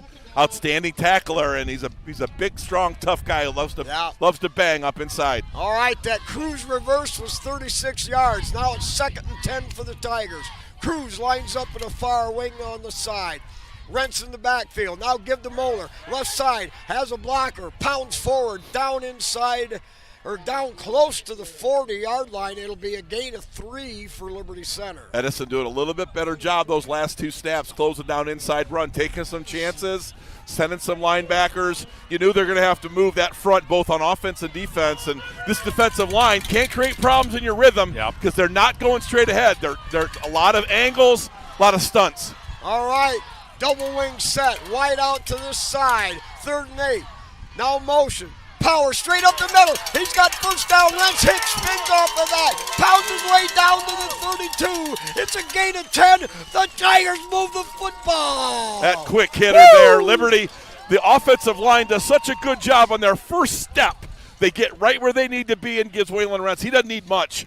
As big as he is, he gets pretty skinny in that hole, then he explodes on the second level. Ooh. All right, Tigers make a couple changes. They've got Collie spread out wide to the far side, double wing set. Rentz the single setback, motion this way, give straight ahead to Rentz. They meet him at the line of scrimmage, and Rentz maybe gets a yard, and that's all. I love the 3rd and 8, 3rd and +5, 0-1 trap. That's the old Rex Lindgren. You know, the farther the first down is, 0-1 trap was kind of his signature. Big play by number 19, Waylon Rentz. Boy, he is a dynamic player, isn't he? He is. He All runs right. hard. Garber brings a play in from the sideline. 3:40 left here in the first half. 14-6 Liberty Center. 2nd down and 10 at the Edison 32. Garber wide out to the side, double wing set, Rentz in the backfield. Cruz in motion. He'll take the handoff, follows 2 great blocks, puts his head down, powers his way inside the 25 to the 23. That's going to bring up 3rd and very short. 4th and 3rd short. You know what I like about that? Edison's starting to dive at the legs of our offensive line. They can't handle them high, so they're giving themselves up to create, again, that chaotic level 1 kind of, mishmash or mess and piles for their linebackers, and Liberty's doing a really good job keeping the block on them, springing the running back. Tigers in 4-down territory. Double wing set. Rentz again. Motion this way. They're going to give it to Rentz again. Leaps over the pile. Takes on 2 tacklers. Oh, Still yeah. driving Oh, it yeah. down. What a man. What a football player. Down to the 15-yard line. It's a gain of 7. Tigers moving the sticks again. Good patience by Waylon Rentz there. You know, you think a quick and explosive, but that time read it, picked his way through, hurdle, and then drove guys into the ground. Scott, you better warm up here. We might be losing Spike Whitman's voice. Oh, that's all right, baby. He'll what find a way it. to go. He'll dig deep. Woo! Hey, he's got the Ricolas down here. Oh, yeah. All right, Miller now comes out under center, wide out to the far side, double wing, Rentz in the backfield. They're going to give it to Moeller. Moeller pounds off there, cuts back against the grain, down inside the 15 to the 12. Thomas Moeller, a nice mix. Patient runner, really reads his blocks. Good cutback there for the extra yards. And the Tigers using the clock. Hit Backelman in there with freshman on a play. Number 70, Sawyer Backelman. That last name, I don't know. Yeah. Do you know anybody by Backelman around here? Did I've we heard have any the alumni? name. No, I've heard the name, that's it. All right, Moeller on the right, Rentz on the left. Cruz, the wing on the right. Here's Rentz on a power. Dives all there. Just inside. Still on his feet. Pounds down to the 7-yard line. A gain of 6. Third down and very short. Now Xander Zeider downfield 18 yards, blocking safeties. Yeah. I love this tight end rotation they got right now. Hunter Spangler, Xander Zeider. You're essentially bringing another guard or a tackle in as that tight end. Little more beef, and man, oh man, it's working. Let's see, Goose Gieske and Hunter Spangler. Look at that what right do you side. want? Come All on, right, man. 3rd and 2 at the 8. Miller under center. Rents the lone setback. They're going to give it to Rents up the middle. Cuts left. Spins off one. Twists and turns his way. He's down to the 1-yard line. First down, the Tigers knocking on the door. The Tigers are knocking on the door. We're in the regional finals here at Lake High School in Liberty Center playing Kip Kern football. They need one more yard. How about Clayton Seal inside making some blocks? This offensive line, they want you to run the ball every time. It's right in their alley of comfort. Great job by 71. How about this Clayton clock? Seal. How about this clock? Yes, sir. We ran it all the way down. We punched one here right before the half. All right, 27 seconds clock running. Miller comes up to the ball. Full house backfield. Give to Rentz. Rentz dives. He's close. Yeah, he He's did. into the end zone. He's into the end zone. It's a Liberty Center Tiger touchdown. Oh, you gotta love it, Kipper. You gotta love it, Duke. Oh, Liberty Center. Yes, yes, yes. Wow, what a drive. And just like you said, score a touchdown before half, and we get it after half. Liberty Center. Casey Moeller, like a surgeon. He's like a general, Impressive. man. Outstanding. Impressive. Clock management. Fabulous job by this coaching staff. Boy, Beautiful. look at that. Good low snap by Fitzenreiter. Kreinbrink. Great gab to pull it around, set it down, and of course Rosebrock does nothing but drive it through for his number 75 PAT out of 76. I got some scores here. Patrick Henry 7, Bluffton 10, going into the second quarter. Poland Seminary 13, South Range 7. Whoa. Oh, Okay. Ironton 21, Wheelersburg 0. So just some games that are in our region, and obviously we want to support our Patrick Henry, Henry County friends, and we'll try to keep you posted on those games. Spike, you need to take a Ricola there, bud. buddy, I Get got about 2 or 5 3. of them. You got That's the all right. What a better way to go and lose it. That's right. If you're going to lose it, what better way to do it, Spike? Well, Spike Whitman, Liberty up 21-6, and they get the ball at half, and you can't play it any more perfectly strategically than Casey Mueller and that coaching staff. Oh, yes. And the offensive line moving Dominant. people. And then when you've got Rentz twisting and cutting, spinning, and you got the power and the glory of Gary, and then Moeller as your offset back picks up those 4 or 5 tough yards. What a job. Low line drive, that's going to bounce around. They're not even going to get to it till it gets to the 10-yard line. Return straight ahead, and he only stopped short of the 25. Another great coverage job by that fantastic kickoff team. Well, be very wary. Abe Hermes can get the ball down the field, and he has good receivers, and he's got the win here. So I look for Milan Edison to take a couple shots deep.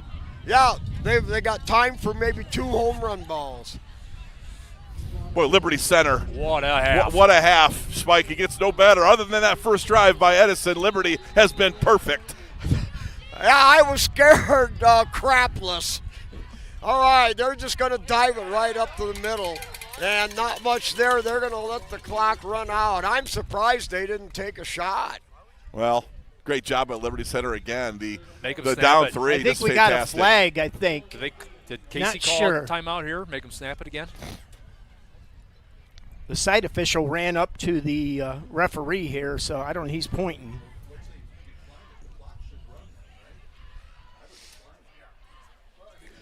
We have played, I think, we have not had a yellow flag, have we? We have not. I don't think believe. you're right, Spike. And that flag You're right, was against Spike. Milan Edison. You know, Spike, that's a great point. No, this first half has been virtually perfect execution by Liberty Center. And that first drive that Milan had, How quickly did that staff go to work to shut that quarterback run down? Yes. That's Matt Bryan Yes. and his defensive assistants.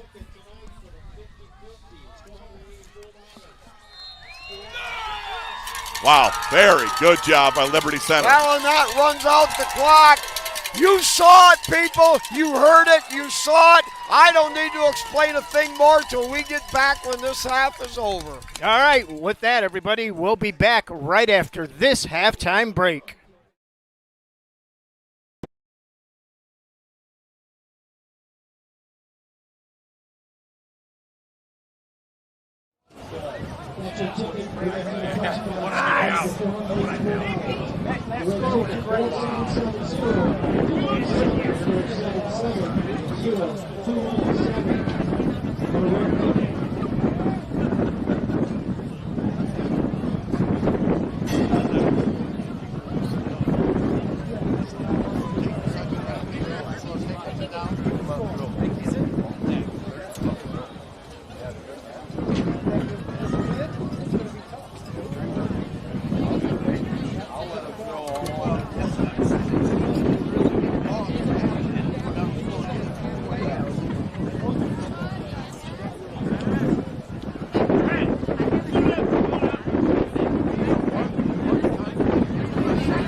Once again, if you're out there on our YouTube channel or our other streaming platform, we just want to make sure that you understand we did mute our field mic. The 30, 35 mile an hour wind just is making it intolerable.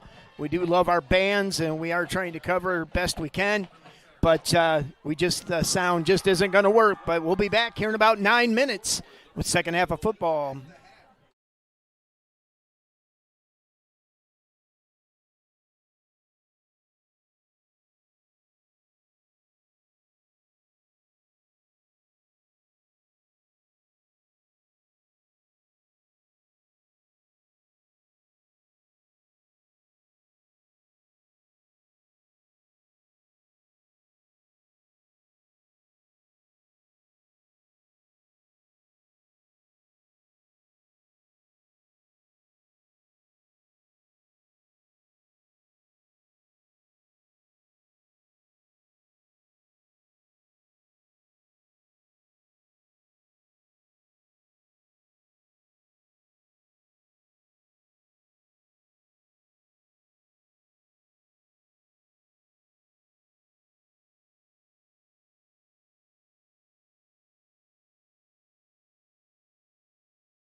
This from the class of 2011. Our thoughts and prayers are with the Napoleon Police Department during a difficult time where we've lost one of our officers and one of our own Liberty Center Tigers.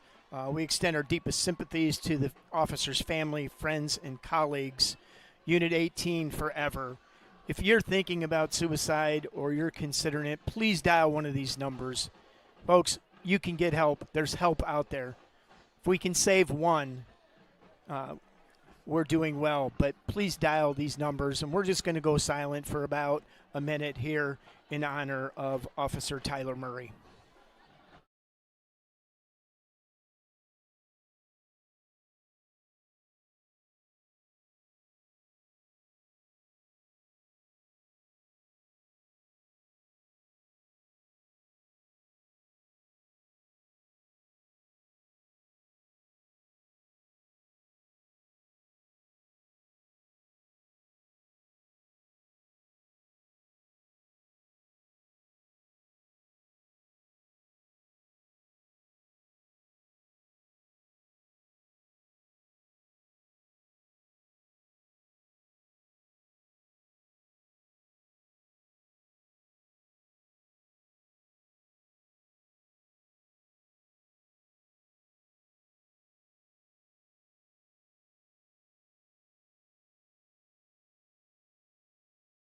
Time here from Lake Community Stadium. The Liberty Center Tigers lead the Milan Edison Chargers 21-6 here at halftime. Hey, before we get to our stats and our halftime analysis, a few halftime scores. Patrick Henry, 7. Bluffton 10, end of the second quarter. Columbus Grove 7-0 over Delphus St. John's. Poland Seminary Bulldogs 16, South Range Raiders 7 at half. Wow. Well, Liberty Center leads this puppy 21-6, and the staff played it like an orchestra. They get the ball at half. They're up 21-6. Here are the numbers for the first half. Liberty Center, 175 rushing yards. Milan Edison with 114 and 60 coming on one play. Passing yards, Edison 43, Liberty Center 9. Total yards for the first half, Liberty Center 184, Milan Edison 157. Liberty Center, 9 first downs against Edison 6. Edison's had a couple decent drives. That first one, though, they picked up the bulk of their statistics for the half. Penalties, Liberty Center, 0 penalties, Brian Babcock. Impressive. A massive improvement over weeks past. Only 2 for the Chargers, 2 for 10. Rushing leaders, Waylon Rentz, 12 attempts for 111 yards and 3 touchdowns. Waylon Rentz is absolutely putting his stamp on this game. Garrison Cruz, 3 attempts for 53 yards. Receiving leaders, Garrison Cruz, 1 catch for 9. Hermes has rushed for 75 yards tonight, and that, again, the first play of the game, he ran for 60, but he is a threat, and he is their rushing leader tonight. Liberty Center on tackles been an impressive tonight by Blake Garber, who has 7 first-half tackles. Big.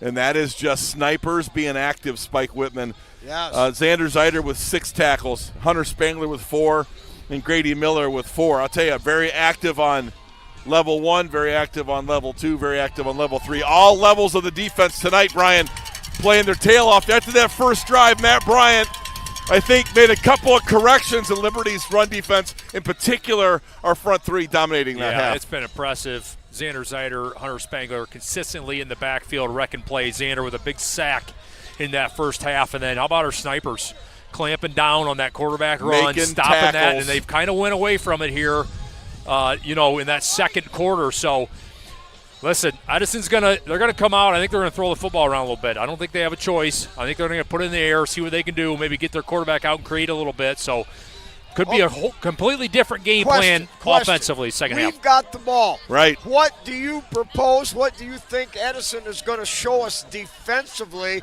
to try to put the kibosh to stop That's us? a good question, Spike. I mean, they've already had 7 or 8 in the box, and they haven't stopped it yet, so I'm not sure what else you can do. Watch some run blitzes here. They're going to have to take some chances and get there some tackles you go. for loss to get Liberty behind the sticks. They've been right on time and right on schedule on offense. They've got to get Liberty out of rhythm to have a chance here. If Liberty keeps going, second short, third manageable. The clock drains. Yep. This Liberty Center could take control When of this you game take right risks, here. though, that also leads to potential big plays. Big plays.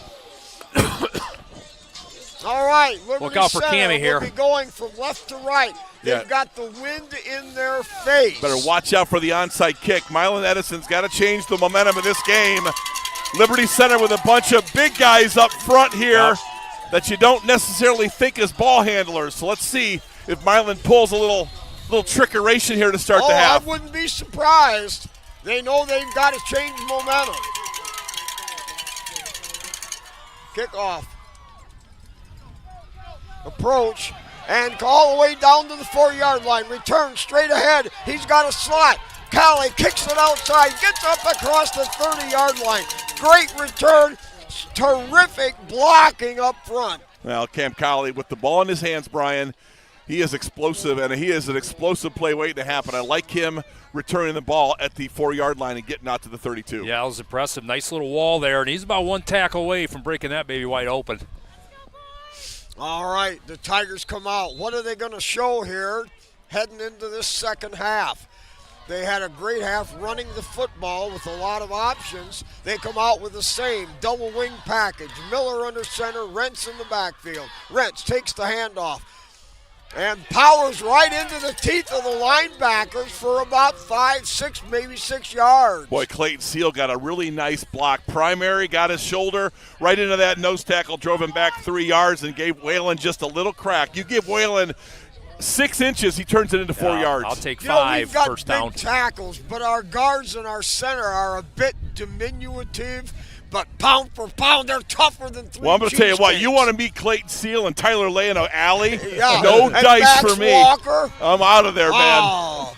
All right. Garber spread out wide to the far side. Double wing set. Motion. They're giving to the motion man Cruz. He's hit in the backfield. Bounces forward. Gets back to the line of scrimmage maybe. Well, there's It'll your bring player. up third down and 6. There's your player of the year, Cy Finnan. They've got to take some chances. He's an explosive player, Brian. He gets through his block there. Very good tackler. Tackle for loss. Yeah, it looks like he kind of busted through the block of Whalen there. That was a big-time play. That's not a guy that's easy to get around. Well, Edison's back against the wall, Spike. If we have to punt, we punt into the wind Yep. here. Right. Garber and Colley spread wide to the far side. Wing to the left set with Cruz.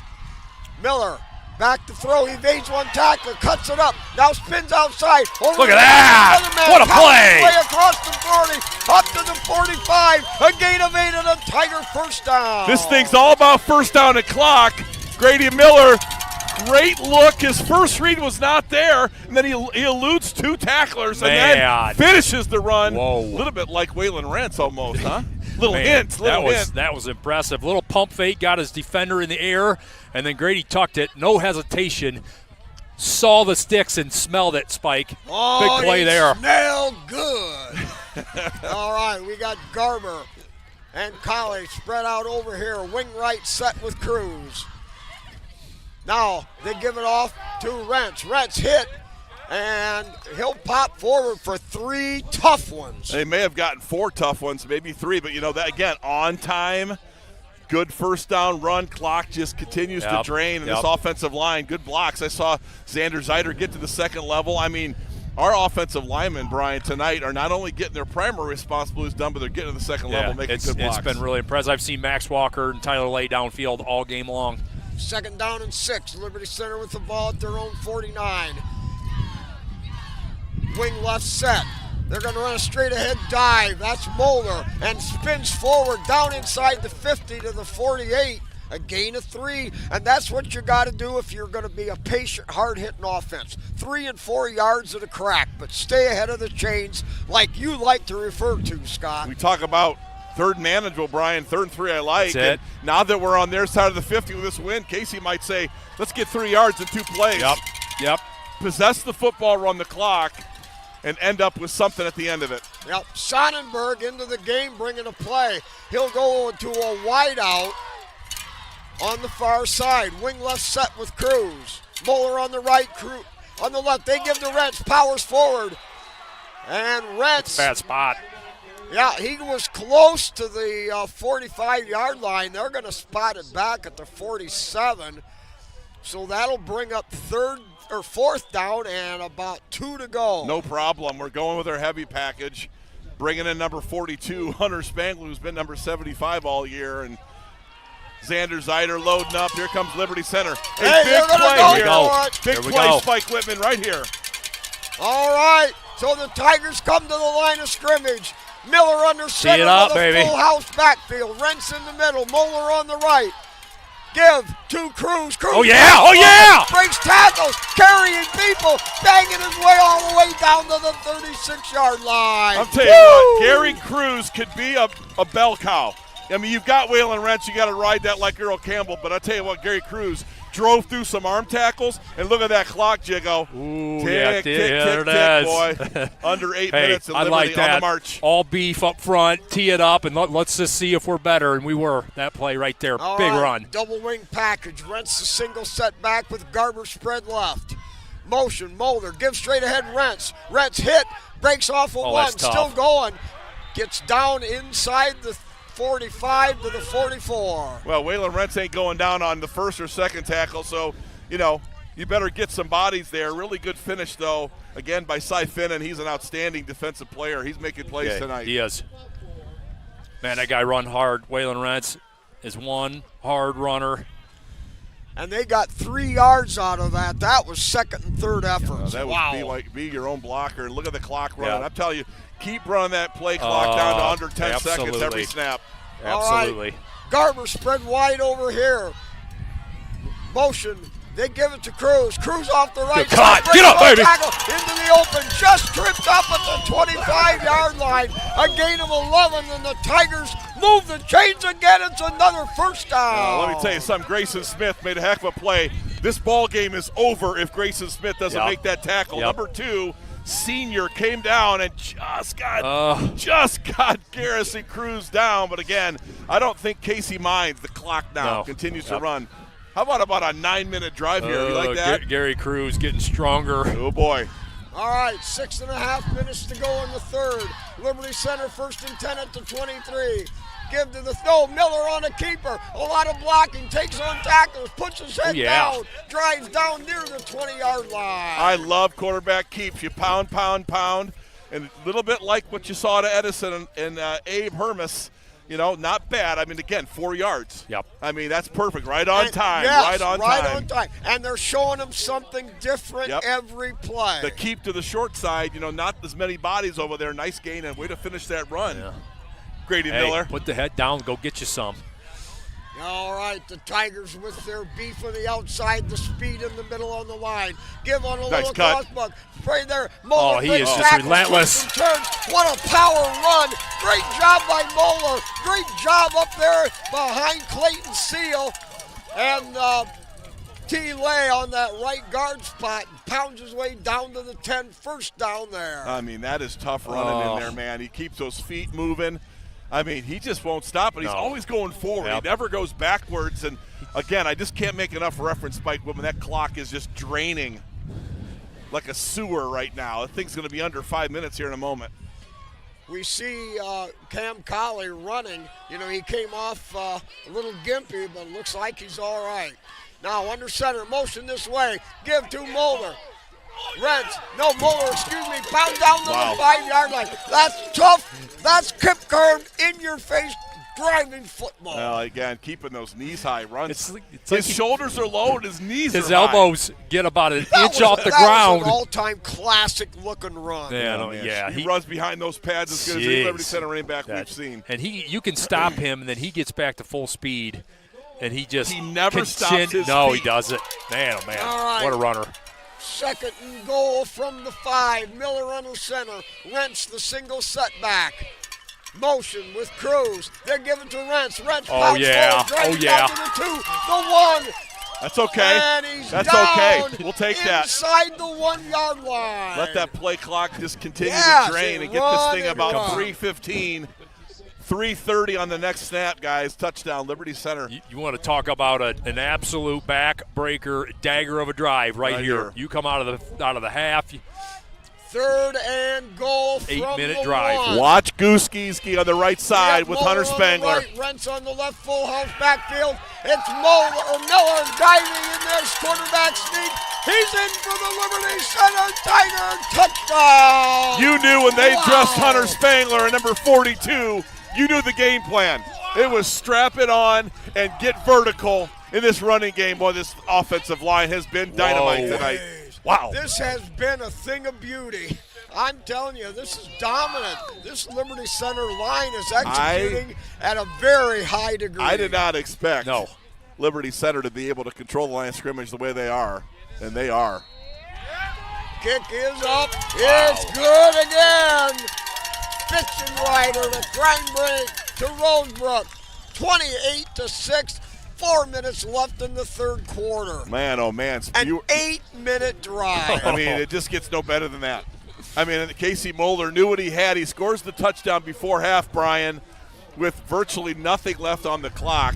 He gets the possession at the 32-yard line, and he runs it 8 minutes down. Impressive. Man, oh man. Impressive. I don't know that Edison, unless they explode here and get some explosive plays, have enough time and possession. You got to pass the football, and this is not the night to be passing the football. Well, with this they're going to win. have the wind here, Spike, so they're going to be able to go vertical and try to get an explosive. I'm sure Matt Bryan has already calculated that, but Liberty 28-6. Whoa. Man, that is impressive, that offensive line. I can't say enough. I know you love it. I love it. We love it, baby. Woo! Wait, what do you always say? It gets no better. It gets no better. It just don't get no better. There you than go. this. You know, one of our fans said, these regional finals have these tough wrestling kids, wrestling mentality. Liberty Center, a traditional wrestling program. Yes. Milan Edison, a traditional wrestling program. Knocking heads tonight, Liberty Center, There's dominating this Walker, game. Send that end over end, finally picked up at the 17. Returns straight ahead, and he runs into about 4 tough tacklers. Let's see. Number 28. Yeah, Orth. Levi Orth. 26. Isaac Another Orth. Roars. Levi's his brother. I coach him in baseball. Heck of a swing.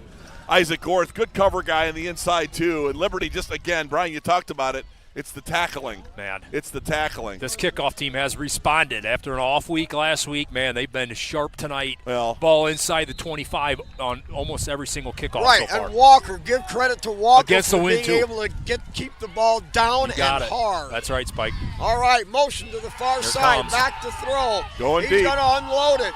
It's a battle for the ball. Great job. The Tigers have him double teamed. Excellent effort.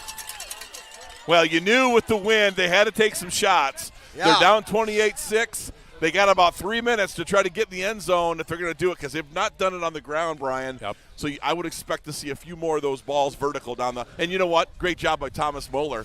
Moeller, a little gimpy, number 26, running back. Tyler Roars. Tyler Roars. Tyler Roars, yeah, into the game now. Well, they like him a lot. A junior that can really run, and he's a hitter as well. Yeah, he'll take that safety Looked like maybe an position ankle the for Thomas. Tigers.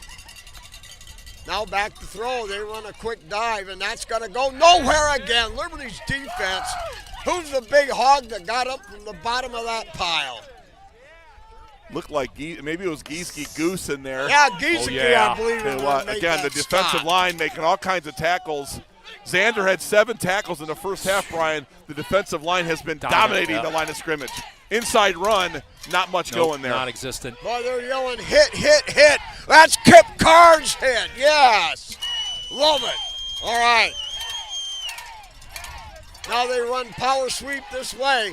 And taken on there, that was Thomas Moeller. Moeller job, back Thomas. into the game, took him out at the knees. Now, big decision here. It's going to be 4th and short, and I think they've got to go for it here. I don't think that they can punt this ball away. Yeah, Brian. Agreed. One Agreed. score down, you punt. But this way, I think you about have to.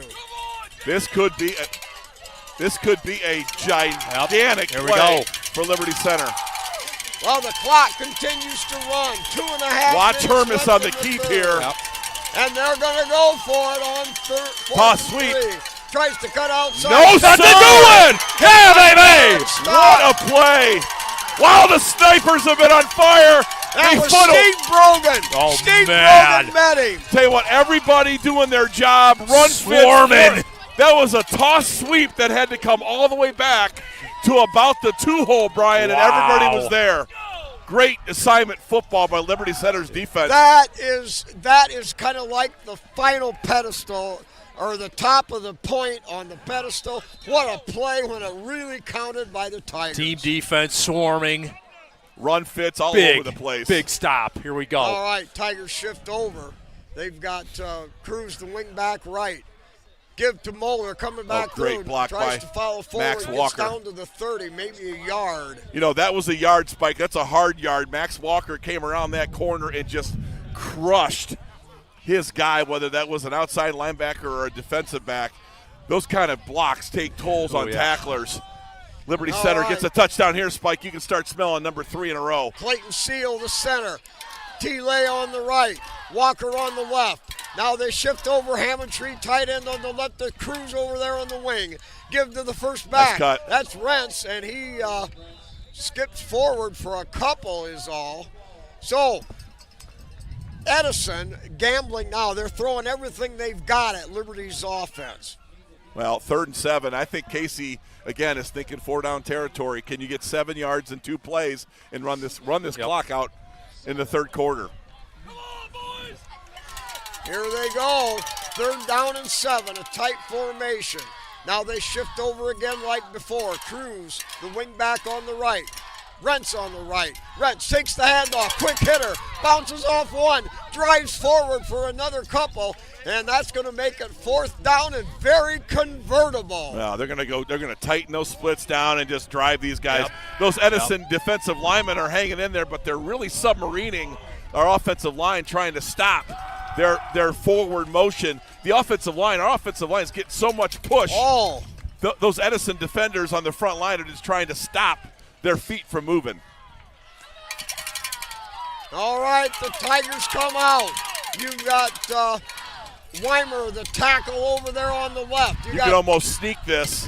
Power right side.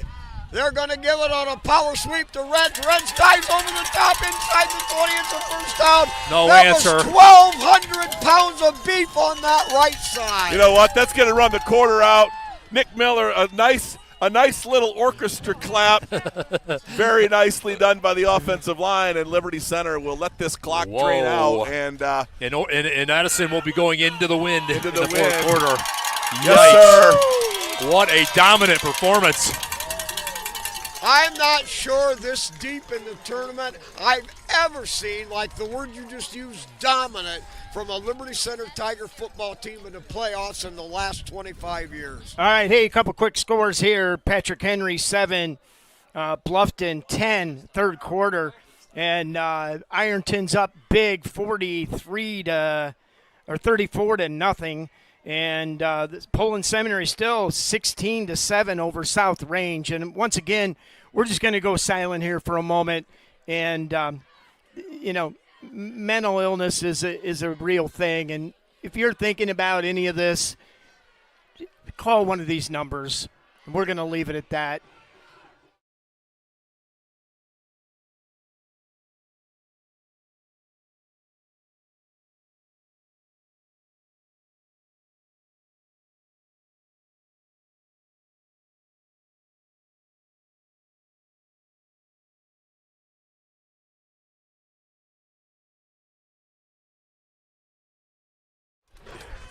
All right, we're back here. Start of the 4th quarter here. Liberty Center up 28-6 and driving the ball. You know, before the game, I went to the field to get a feel for the size of this Milan Edison team. And, they looked pretty small to me, and that's not a negative thing. But Liberty's size right now is paying dividends up front. Yes. Power, strength. All right, single setback with a double wing back. Now motion right. They're going to give it straight ahead, and Power's down inside the 15 to the 14. A gain of 5 for Liberty Center. It's relentless. It's exactly what Casey Moeller wants to do. He wants to take 4 and 5 yards. He wants to take your manhood, and he wants to run the clock down. And that's what Liberty has done. Is that a Bobby Boucher reference? Bobby Boucher. Tell you what, they just want to take your heart, take your soul, and that's what Liberty Center is doing right now. All right, now they shift over to that power left side. Moeller on the right, Rentz in the middle. Give to the first back, Rentz. Offsides. Oh, No, blown dead. Offsides. I'll take it. Encroachment. That's a Whalen first was going down. for number 4. Well, again, we're taking shots here. Yeah. They got to get off the ball Yeah. and take some risks. And there you go, a first down for Liberty now. Well, And you can't blame them. Right. Edison, you can tell, is a fine football team, well coached, but Liberty Center playing maybe beyond what they're even possible of playing. This has been Clinic. as impressive of a This is a performance from Liberty clinic. Center. By the way, no penalties. That's right. No no turnovers. penalties, no turnovers. Kevin Sonnenberg sitting here saying clean, man. This has been a clean game. All right, Zeider, a tight end on the left. Miller comes up under center with a full house backfield. Hits a give on a straight dive, pounds his way forward down to the 2-yard line. Boy, what a quick hitter. Woo! You know, you pound with the heavyweights, and then you go quick with Thomas Moeller. And, man, I tell you, you're able to change speeds in there. You throw a little fastball, a little cutter, a little change-up. Yes. I tell you, a lot of different dudes can do a lot of different things out of the backfield. And it already comes back down to the offensive line. They're just getting such good blocks. You were a catcher. What was the hardest pitch for you to handle? Hardest pitch for me to handle was a slider. A slider. Just tight and spinning and down right at your kneecaps. All right, power right into the line, banging his way down to the 1-yard line. Liberty Center continuing to run clock. We're at 10:19 and running. I am good with a yard and a half a carry, third one, on the 1-yard line. I'll take the extra minute and a half off the clock, Brian. It's all about the clock now. That's it. These Fans Edison in kids. 32 states watching this one tonight. A lot of you Liberty Center alumni, you gotta be loving this. Miller under center with the 1, the power dive over the top into the end zone. It's a Liberty Center Tiger touchdown again. Man, oh man, this the push that Liberty's offensive line has gotten. They've gone heavy, they've gone unbalanced. Everything that they've thrown out there. The Edison kids are battling. They're tackling low. Yeah. Their defensive line is outgunned, but they're doing the best they can to play low and neutralize blockers. But Liberty Center now can start to sniff the third consecutive regional title. This offensive line is nasty. Man, oh man, they're getting 34-6 better with and the better. kick on attempt coming. Nasty stuff. Again.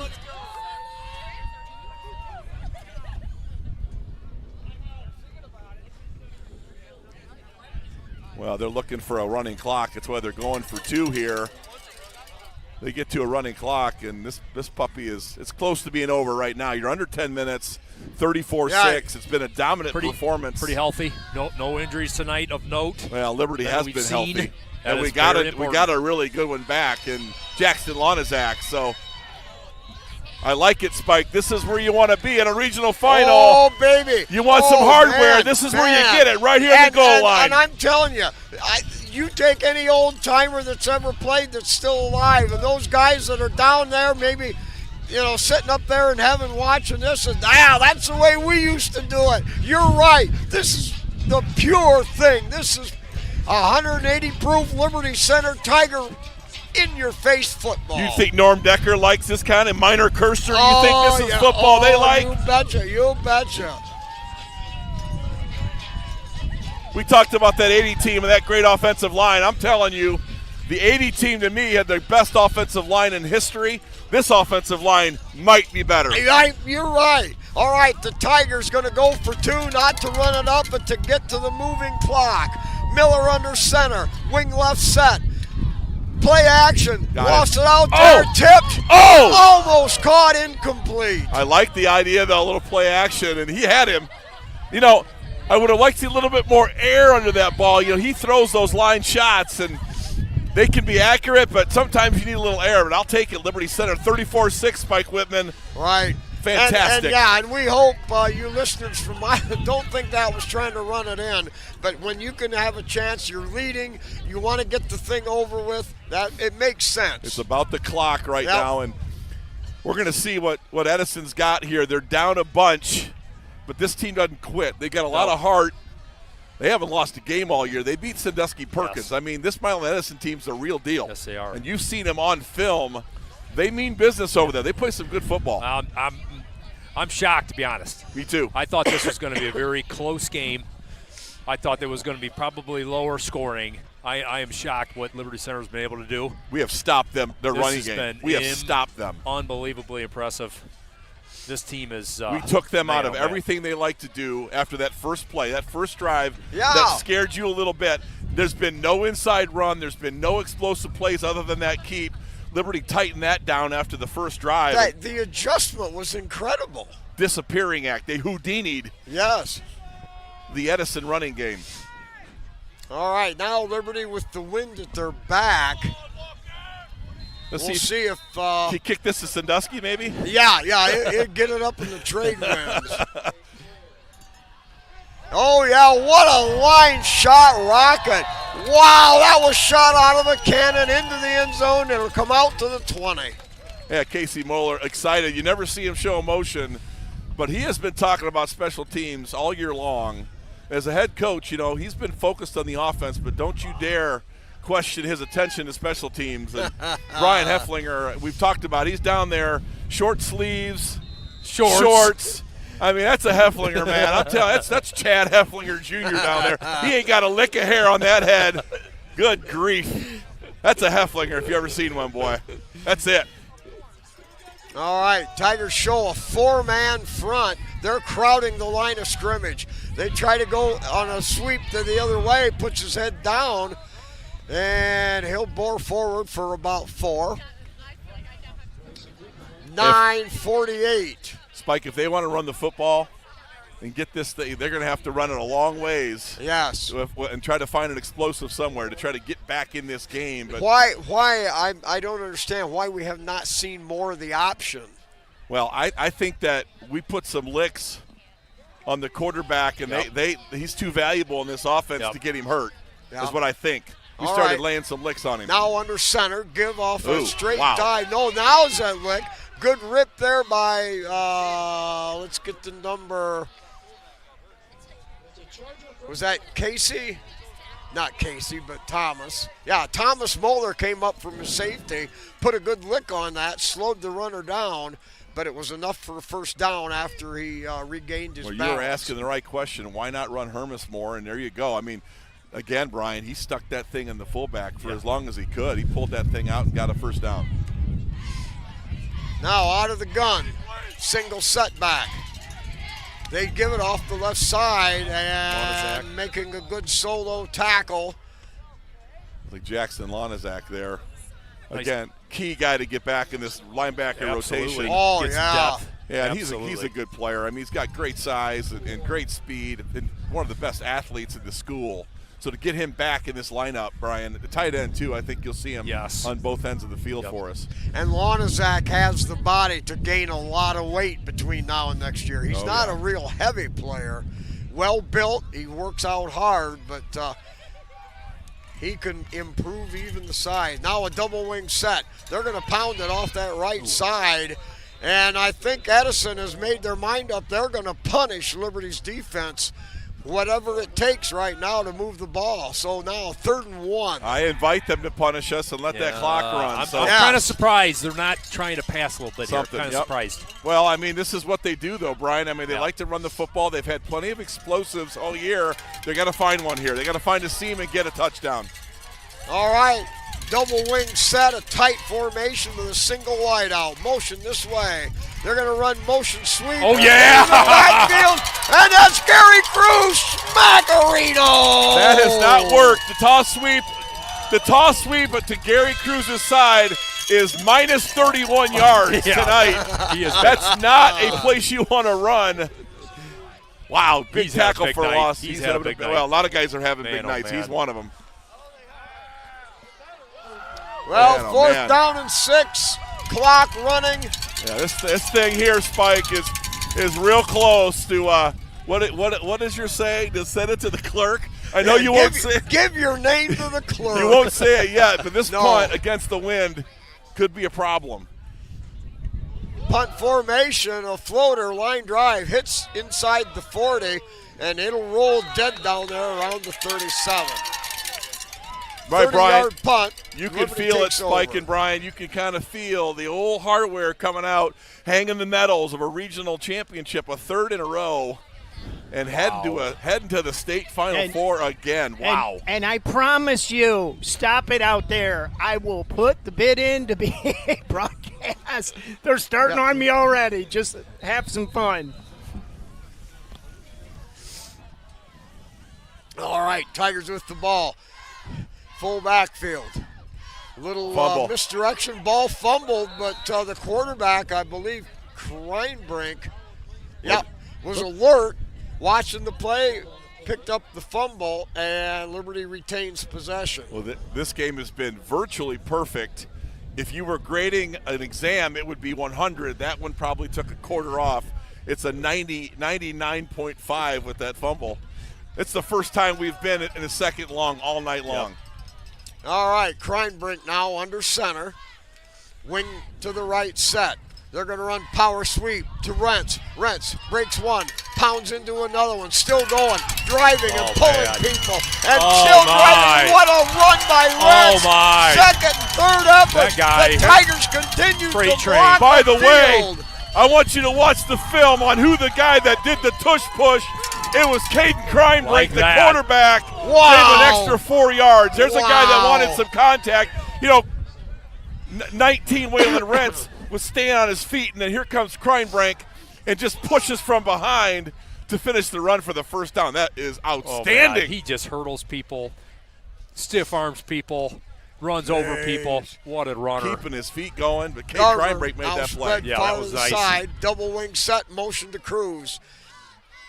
Cruz ends up taking it, pounds forward, slips again, there you go. And drives up down inside the 50 to the 47. You think you might see Garrison Cruz at fullback next year? Yeah, I think he could take a couple more carries. Yeah, you think Garrison Cruz replaces number 19 Waylon Rentz and it looks about the same? And you see his shoulders get low. Man. I mean, he was scraping the turf with his shoulder pads. We got a heck of a backfield. I'll tell you, going in, I looked at this Edison backfield. I'm like, that's pretty good. But they're not this backfield. No. They're not Liberty Center. Hammontree and Colley now into the game. Colley will spread out wide to the side on the Tigers. We have a wing left set. Kreinbrink under center at the 49. Kreinbrink hands off to Moeller. Moeller cuts back inside. Picks up a couple on the play is about it. But the Tigers doing what they want to do. Control the clock, control the ball, keep driving. I'm sure Casey's saying, don't snap this football till you get about the 12 to 10 second mark. Take your time. Let this clock run out. Liberty Center doing a great job. 3rd and 5, very manageable. You could see them going for it on 4th or maybe punting them deep. Yep. You got some choices now when you're on their side of the 50, Jigs. Hey, Poland Seminary, 16, South Range 7. Wow. Oh, Man, Columbus Grove, 14, Delta St. John, 0. double wing set now. Motion this way. They're going to give it straight ahead on a power or on a dive, more or less. And that's a One other pick quick up a 3, and it's going to be 4th and 2. One other quick score. Bluffton scores now. They're up 17-7 on Patrick Henry in the 3rd quarter. Oh. All right, so Liberty Center in punt formation. Good snap. Takes his time, a little pooch. End over end. That's going to hit it to 15. Look at that kick. Oh, man. And it goes out of bounds at the 3-yard line. I'm telling you what, man. Max Walker, I mean, he is an all-time. Coach Tom Russell's just got to be between Ian Rosebrock and Max Walker. Have you seen two better kickers doing their business? Whoa. 45-yard coffin corner down to the 2. That's impressive. I tell you, Brian Hefflinger's just enjoying his special teams flourishing. And it started early. Caden Sonnenberg with 2 great tackles early. Yes. And then Garber starts kicking in. And, man, oh, man, you just got everybody's contributing to this one tonight. I'm trying to think through who's going to be my award winner. I don't know. There's a bunch of them. Here comes the campaign train. Here we go. All right, heading outside. They run power football right at Liberty. They'll get up to the 5. Now, you can't blame them.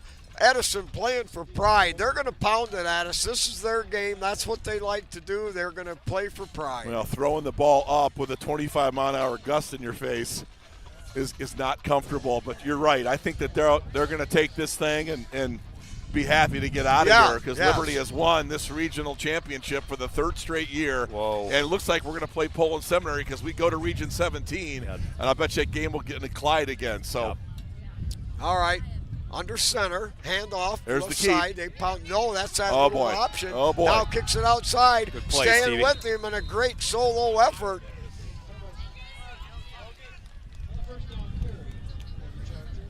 By Steve Brogan. You know, we had guys there, though. It was a good read. Yes. But that was just a good individual play by Hermes. He is a good player. That kid can really run it. Abe Hermes on the keep. And this There clock. goes Spangler and Miller, two of the assistant coaches.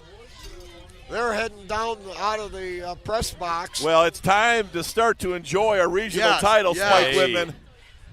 It's why you lift all those weights. It's why you do all that work. Yeah. Wide out to the far side. Tigers shift over. They run a little Nope. doofy. Wow, what went on there? I lost the ball. They did some spins off the snap. I think Thomas Moeller laid a pretty big lick after yeah. Xander Zeider had him by his jersey again, those one arms. Yeah. Boy, Xander's had a phenomenal Man. 5-star night tonight, yes, hasn't he? has. Yes, he has. Well, Ray, I'll see you in the morning. Oh, yeah, I'm sure you will. Coffee club in the morning. That coffee will taste a little What? sweeter with another buddy. regional What title. will you guys be talking about? Oh, yeah. Ha ha. All right, out of the gun. Handoff, left side. Breaks through one. Well, they do a little bit of that. I mean, you got to tip their cap. Siphon, and he's the guy that likes to run guys over. You said it. Yeah, well, Thomas has come downhill He and has. laid his own tonight. He's played a nice safety Thomas game. Moeller is one solid football Yep, player. he sure does is. everything well. Boy, oh boy. You're going to the state semifinal, Liberty Center football. I mean, that is phenomenal. Whoa. We're down to a minute 17. Power. Oh, on the yeah, outside. look at this. Stuck in the Who was that? backfield. Holy cow, Max Walker shot out of a cannon. You know, that's just great reads and reading your keys. That's Eric Weimer. Just linebacker meetings on Monday. They feed him up and they watch hours of film. And he's just tenderizing them. He's just beating them to death, boy. They play hard for him. Those linebackers have been phenomenal all year long. Clock now under a minute Oh, to yeah. go. That's it. That's the ball game. Liberty Center only Yes, seconds sir. away from another Yes, berth in the Final Four. You know, guys, can we put a bid into play here again? This has been a good stadium for us, guys. Oh, man, it Yeah. has. It sure has. Liberty Center, regional champs for Here the we third go, year baby. in a row. All right, rolling out, back to throw, has time. He's going to uncork it. Got a man out there. Incomplete. And not a penalty to be had. Has Liberty had a penalty Miller tonight? out there. Liberty Center with no penalties tonight. Wow. Impressive. And guys, that was fourth down. Wow. That is awesome. No That is penalties, Center. no turnovers. What a clean game by Liberty 46 Center. with One. 22 seconds to go. Oh, baby, what a night. Woo, doggy. Spike, your voice almost made it. Yeah. Almost. Cola. Yeah. Now you get to sub some kids in and get a little taste for themselves. Good We to got get a the pair of youngsters CD out in there. What there. a great Cruz game by comes Garrison out. Cruz. Oh. I mean, Baden oh Hop, boy. number 5. Man, oh man. Love it. If you ain't loving this, 34-6 over an undefeated Yes. number 4 AP finish. Yes. Number 1 in the region. Number 1 in the region, and Yeah. you just stomped them out. I mean, that Yeah. is impressive. Whoa. I'm with you, Brian. I love Milan Edison on film. Yep. I thought their front would confuse us. I thought there was going to be all kinds of problems. Guess what? No problem. Nope. No problem. The staff had a great game plan. I knew it was going to be kind of cool when I got the phone call about 3 hours before kickoff. Hey, number 42 might be Hunter Spangler. I'm like, oh, boy. Ooh, I think I know what that means. Oh, wow. Hey, stay with us. We'll be back here after the conclusion of this game. We'll run some tape here. get some celebration. Then we'll be back with the KK Collision post-game show. There's Miller, the quarterback, takes the victory knee. You know, I got a little And that's note gonna here. be it. I got a note here from Chad Hefflinger, one of my heroes, probably my hero. He played in those early 80s and he played on a bad 85 team, but he said he's seen a lot of 80s power run tonight. They used to call that power right, slam right, 34 ice. Power ice, 34. Slam. Slam. All of it. Hey, Chad, we hope you're doing well, and a lot of people praying for you, and I'm glad you're up watching it. Your boy had a great year coaching special teams. This Liberty Center Tiger football team, a lot of power, a lot of ice, a lot of slam. That's what this team's all about. Man, oh man. Fantastic. You know, well, we can dissect and bisect this afterwards in the post game. Right now, I'm just obliterated mentally, physically. This Well, I know. wow, Hey, unreal. Spike Whitman, our legend here, had a rough week, wasn't feeling well. We're outside. It's 31 degrees, and he made it tonight through the game. He might end up being our player of the game, just getting through it as a meat grinder. But what a great night for Liberty Center. I just love winning championships. Does it ever get old winning championships? No, it doesn't. Oh, my man, goodness. it's becoming repetitious, but it does not get old. Richie Peters is going to have to find some more room in the trophy case. Going to have to buy some more real estate, Spike Whitman. Man, oh, man. Great job by Liberty Center. Great job by the staff. And this program is just absolutely at peak performance right now. All right, we're going to take a break here. We'll be back with the KK Collision post-game show here in a moment.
All right, we're back here. The KK Collision post-game show here for the 34-6 victory over the Milan Edison Chargers. What a dominating performance, just like KK Collision. You need repairs, you need auto service, they'll dominate. I love it. Kyle Kern, Dominator.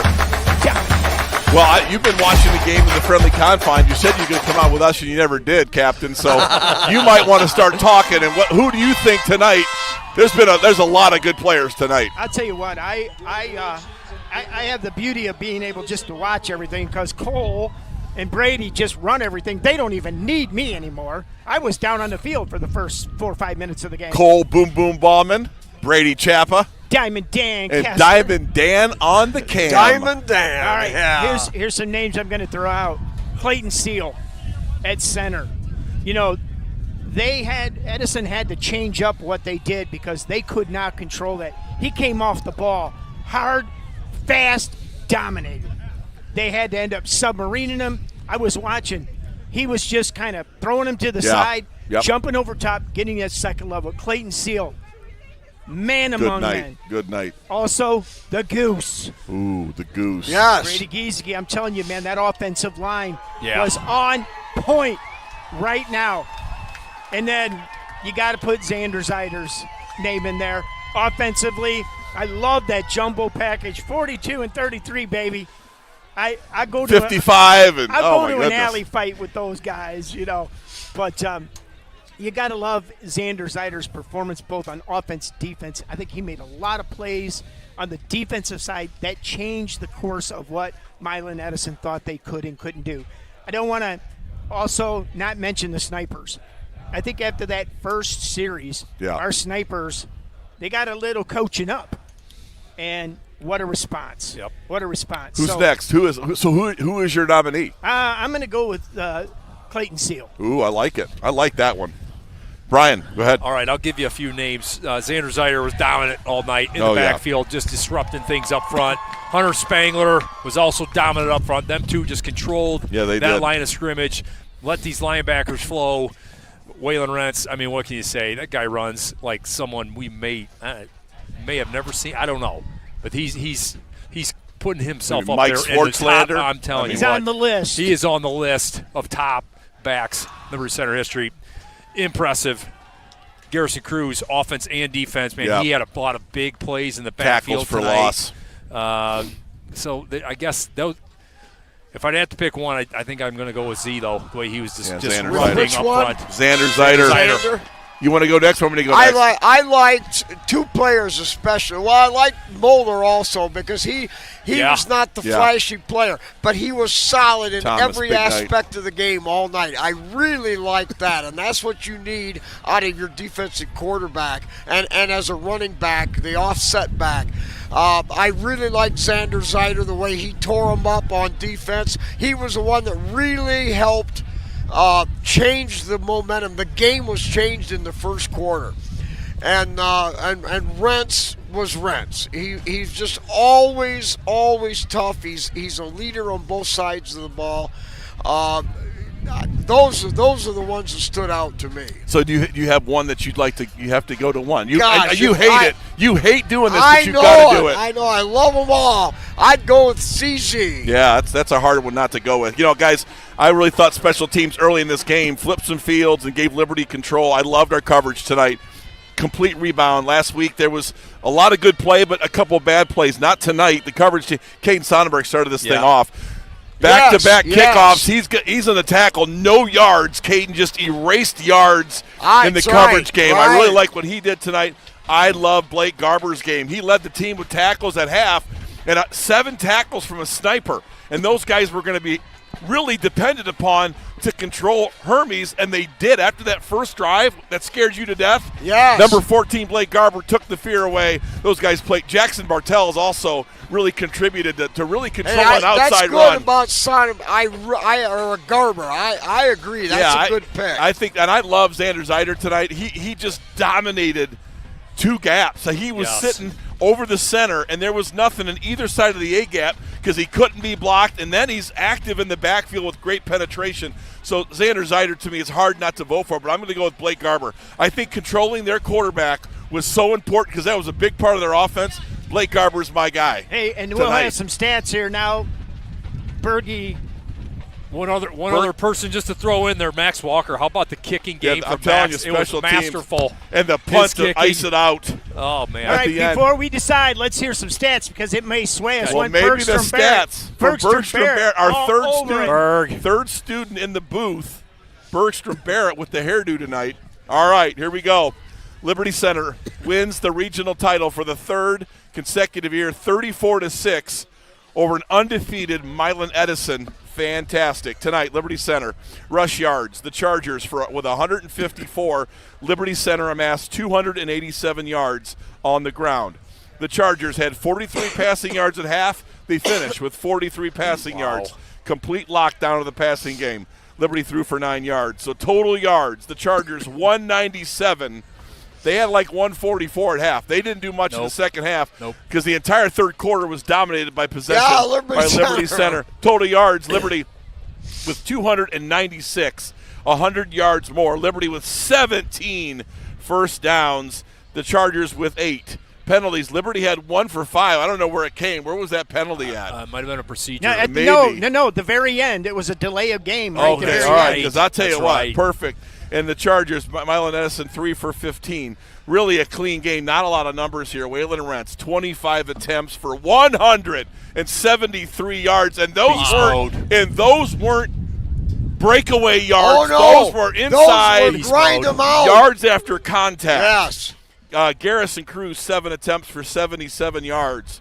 Let's see, receiving leader, Garrison Cruz, 1 reception for 9 yards. Abe Hermes, 4 for 7 for 54 yards passing and 9 attempts for 76 yards rushing, and they came mostly in the first half. This Edison team got locked out by Liberty Center's defense. The tackles tonight, Blake Garber with 9. Big. Xander Zeiter. Bergie spells it Z-I-T-E-R. That's a great spelling of Zeiter right there. 8 tackles. Garrison Cruz. He spells Cruz, C-R-U-I-S-E. Someone's going on a cruise tonight. It's Garrison with 6 tackles. Grady and Thomas with 6 each. So my guy stands pat. Blake Garber tonight, 9 tackles. And this Liberty Center defense was masterful. Matt Bryan tonight, fabulous. All right, Captain. I tell you what. I will back it down. I like to pick 6 or 7. I'll back it down to 2 guys. All right. I agree with the Garber. I think back and I remember, yes, that guy really early, their second possession, he made a big play. He was tough all night. I like Garber and Zeiter. All right, who do you like as you got to zero it down? Where you go back because we got to pick one guy tonight. Yeah, well, I mean, I like the way Blake played. He was right in the box, making a lot of tackles, but Xander, I think, just controlled the football game from the defensive line position. What do you got, Captain? I'm going to call it. Oh, I'm not even going to talk. You call it, Captain. The winner of the Kent Dog Tough Man Award, I think he's going to go to Blake Garber. Yes, sir! Yes, sir! I tell you what, you know, we had, and like I said, guys, we could pick You any could. team. Yes. You could. Take a number. I love the Clayton Seal pick. I tell liked you, it the second you know, half. You break down the line of scrimmage, you're going to say, dude, every single one of them. Okay, we gave them all a shirt last week. The budget is up. No. But, you know, with that quarterback knowing what he did and what he did on that first drive, and our snipers all of a sudden said, Right. no more. Shut down. And Garber has been around the Kent Dog Award all year, but tonight I think he's got it. Good call, Yeah, Captain. all right. And I don't That's take good anything with away me. from Zeiter or anybody heck else. no. That's right. Because I think Xander Zeiter turned the tide of this game himself. Yes. But Blake Garber, All game. all game. All Yep. game. all That's game. good. So Blake Garber is our Kent Dog player of the game, and he's tough. Tough like Kent Dog. I tell you, nobody was tougher than that. All right, let's have some final commentary. Starting with Yep. Jigs. What do you got, Brian? Yeah, just such an impressive performance. Right here at by the Liberty. end of the game. Liberty Center. These seniors just continue to roll with their leadership. And, man, what a fun team to watch. And we're off one more here. Well, as your regional champs for 3 years in a row, I love the hardware. We ain't leaving the field, leave the lights on. The thing that I take away from this team, and I really liked how Casey did it early, it's the team without. It's the team without the stars and the triplets and all of the great players that got Absolutely. it. But you know what? They've become a team with each other. Yes. Because that's what you have to be to win. The way we're winning, we are not the most dynamic offense creativity. We are just pack mules moving the line of scrimmage. I love that. Pack mules. We are pack mules. We are donkeys of the football world, and these kids have really earned it. Congratulations to Liberty Center. I love the way the seniors are playing. Regional champs, Hey, Mike. Columbus- Take us out of here. Some guys ride stallions and some guys ride pack mules. That's good. I ride Buck. that little pony thing you put money in. It came out. Hey, the Columbus Grove just went final 14-0 over Delphus St. John, so Columbus Grove will move on. Patrick Henry is down 27 to whatever now, 24-7 now late in the game. bluffed it. But South Range Raiders just kicked a field goal. They got time left. They're down. Well, the Pullman Seminary, the Pullman Seminary Bulldogs 16, the South Range Raiders 10. Whoa. Late in the game, so not over yet. All right, Spike, take us out of here. Commentary and finishes. What a job tonight by Liberty Center. Once they stumbled through the gates and they got their feet right, they got on the pack mules. They rode them hard, and what a dominating game tonight. I am so impressed with this ball club. Seen a lot of games down through the years. This is one of the finest Liberty Center Tiger teams ever. They win it 34-6. They are regional champs, moving on to the Final Four, and you gotta love it. It don't get no better than this. So on that note, everybody, it's good night and good Tiger sports.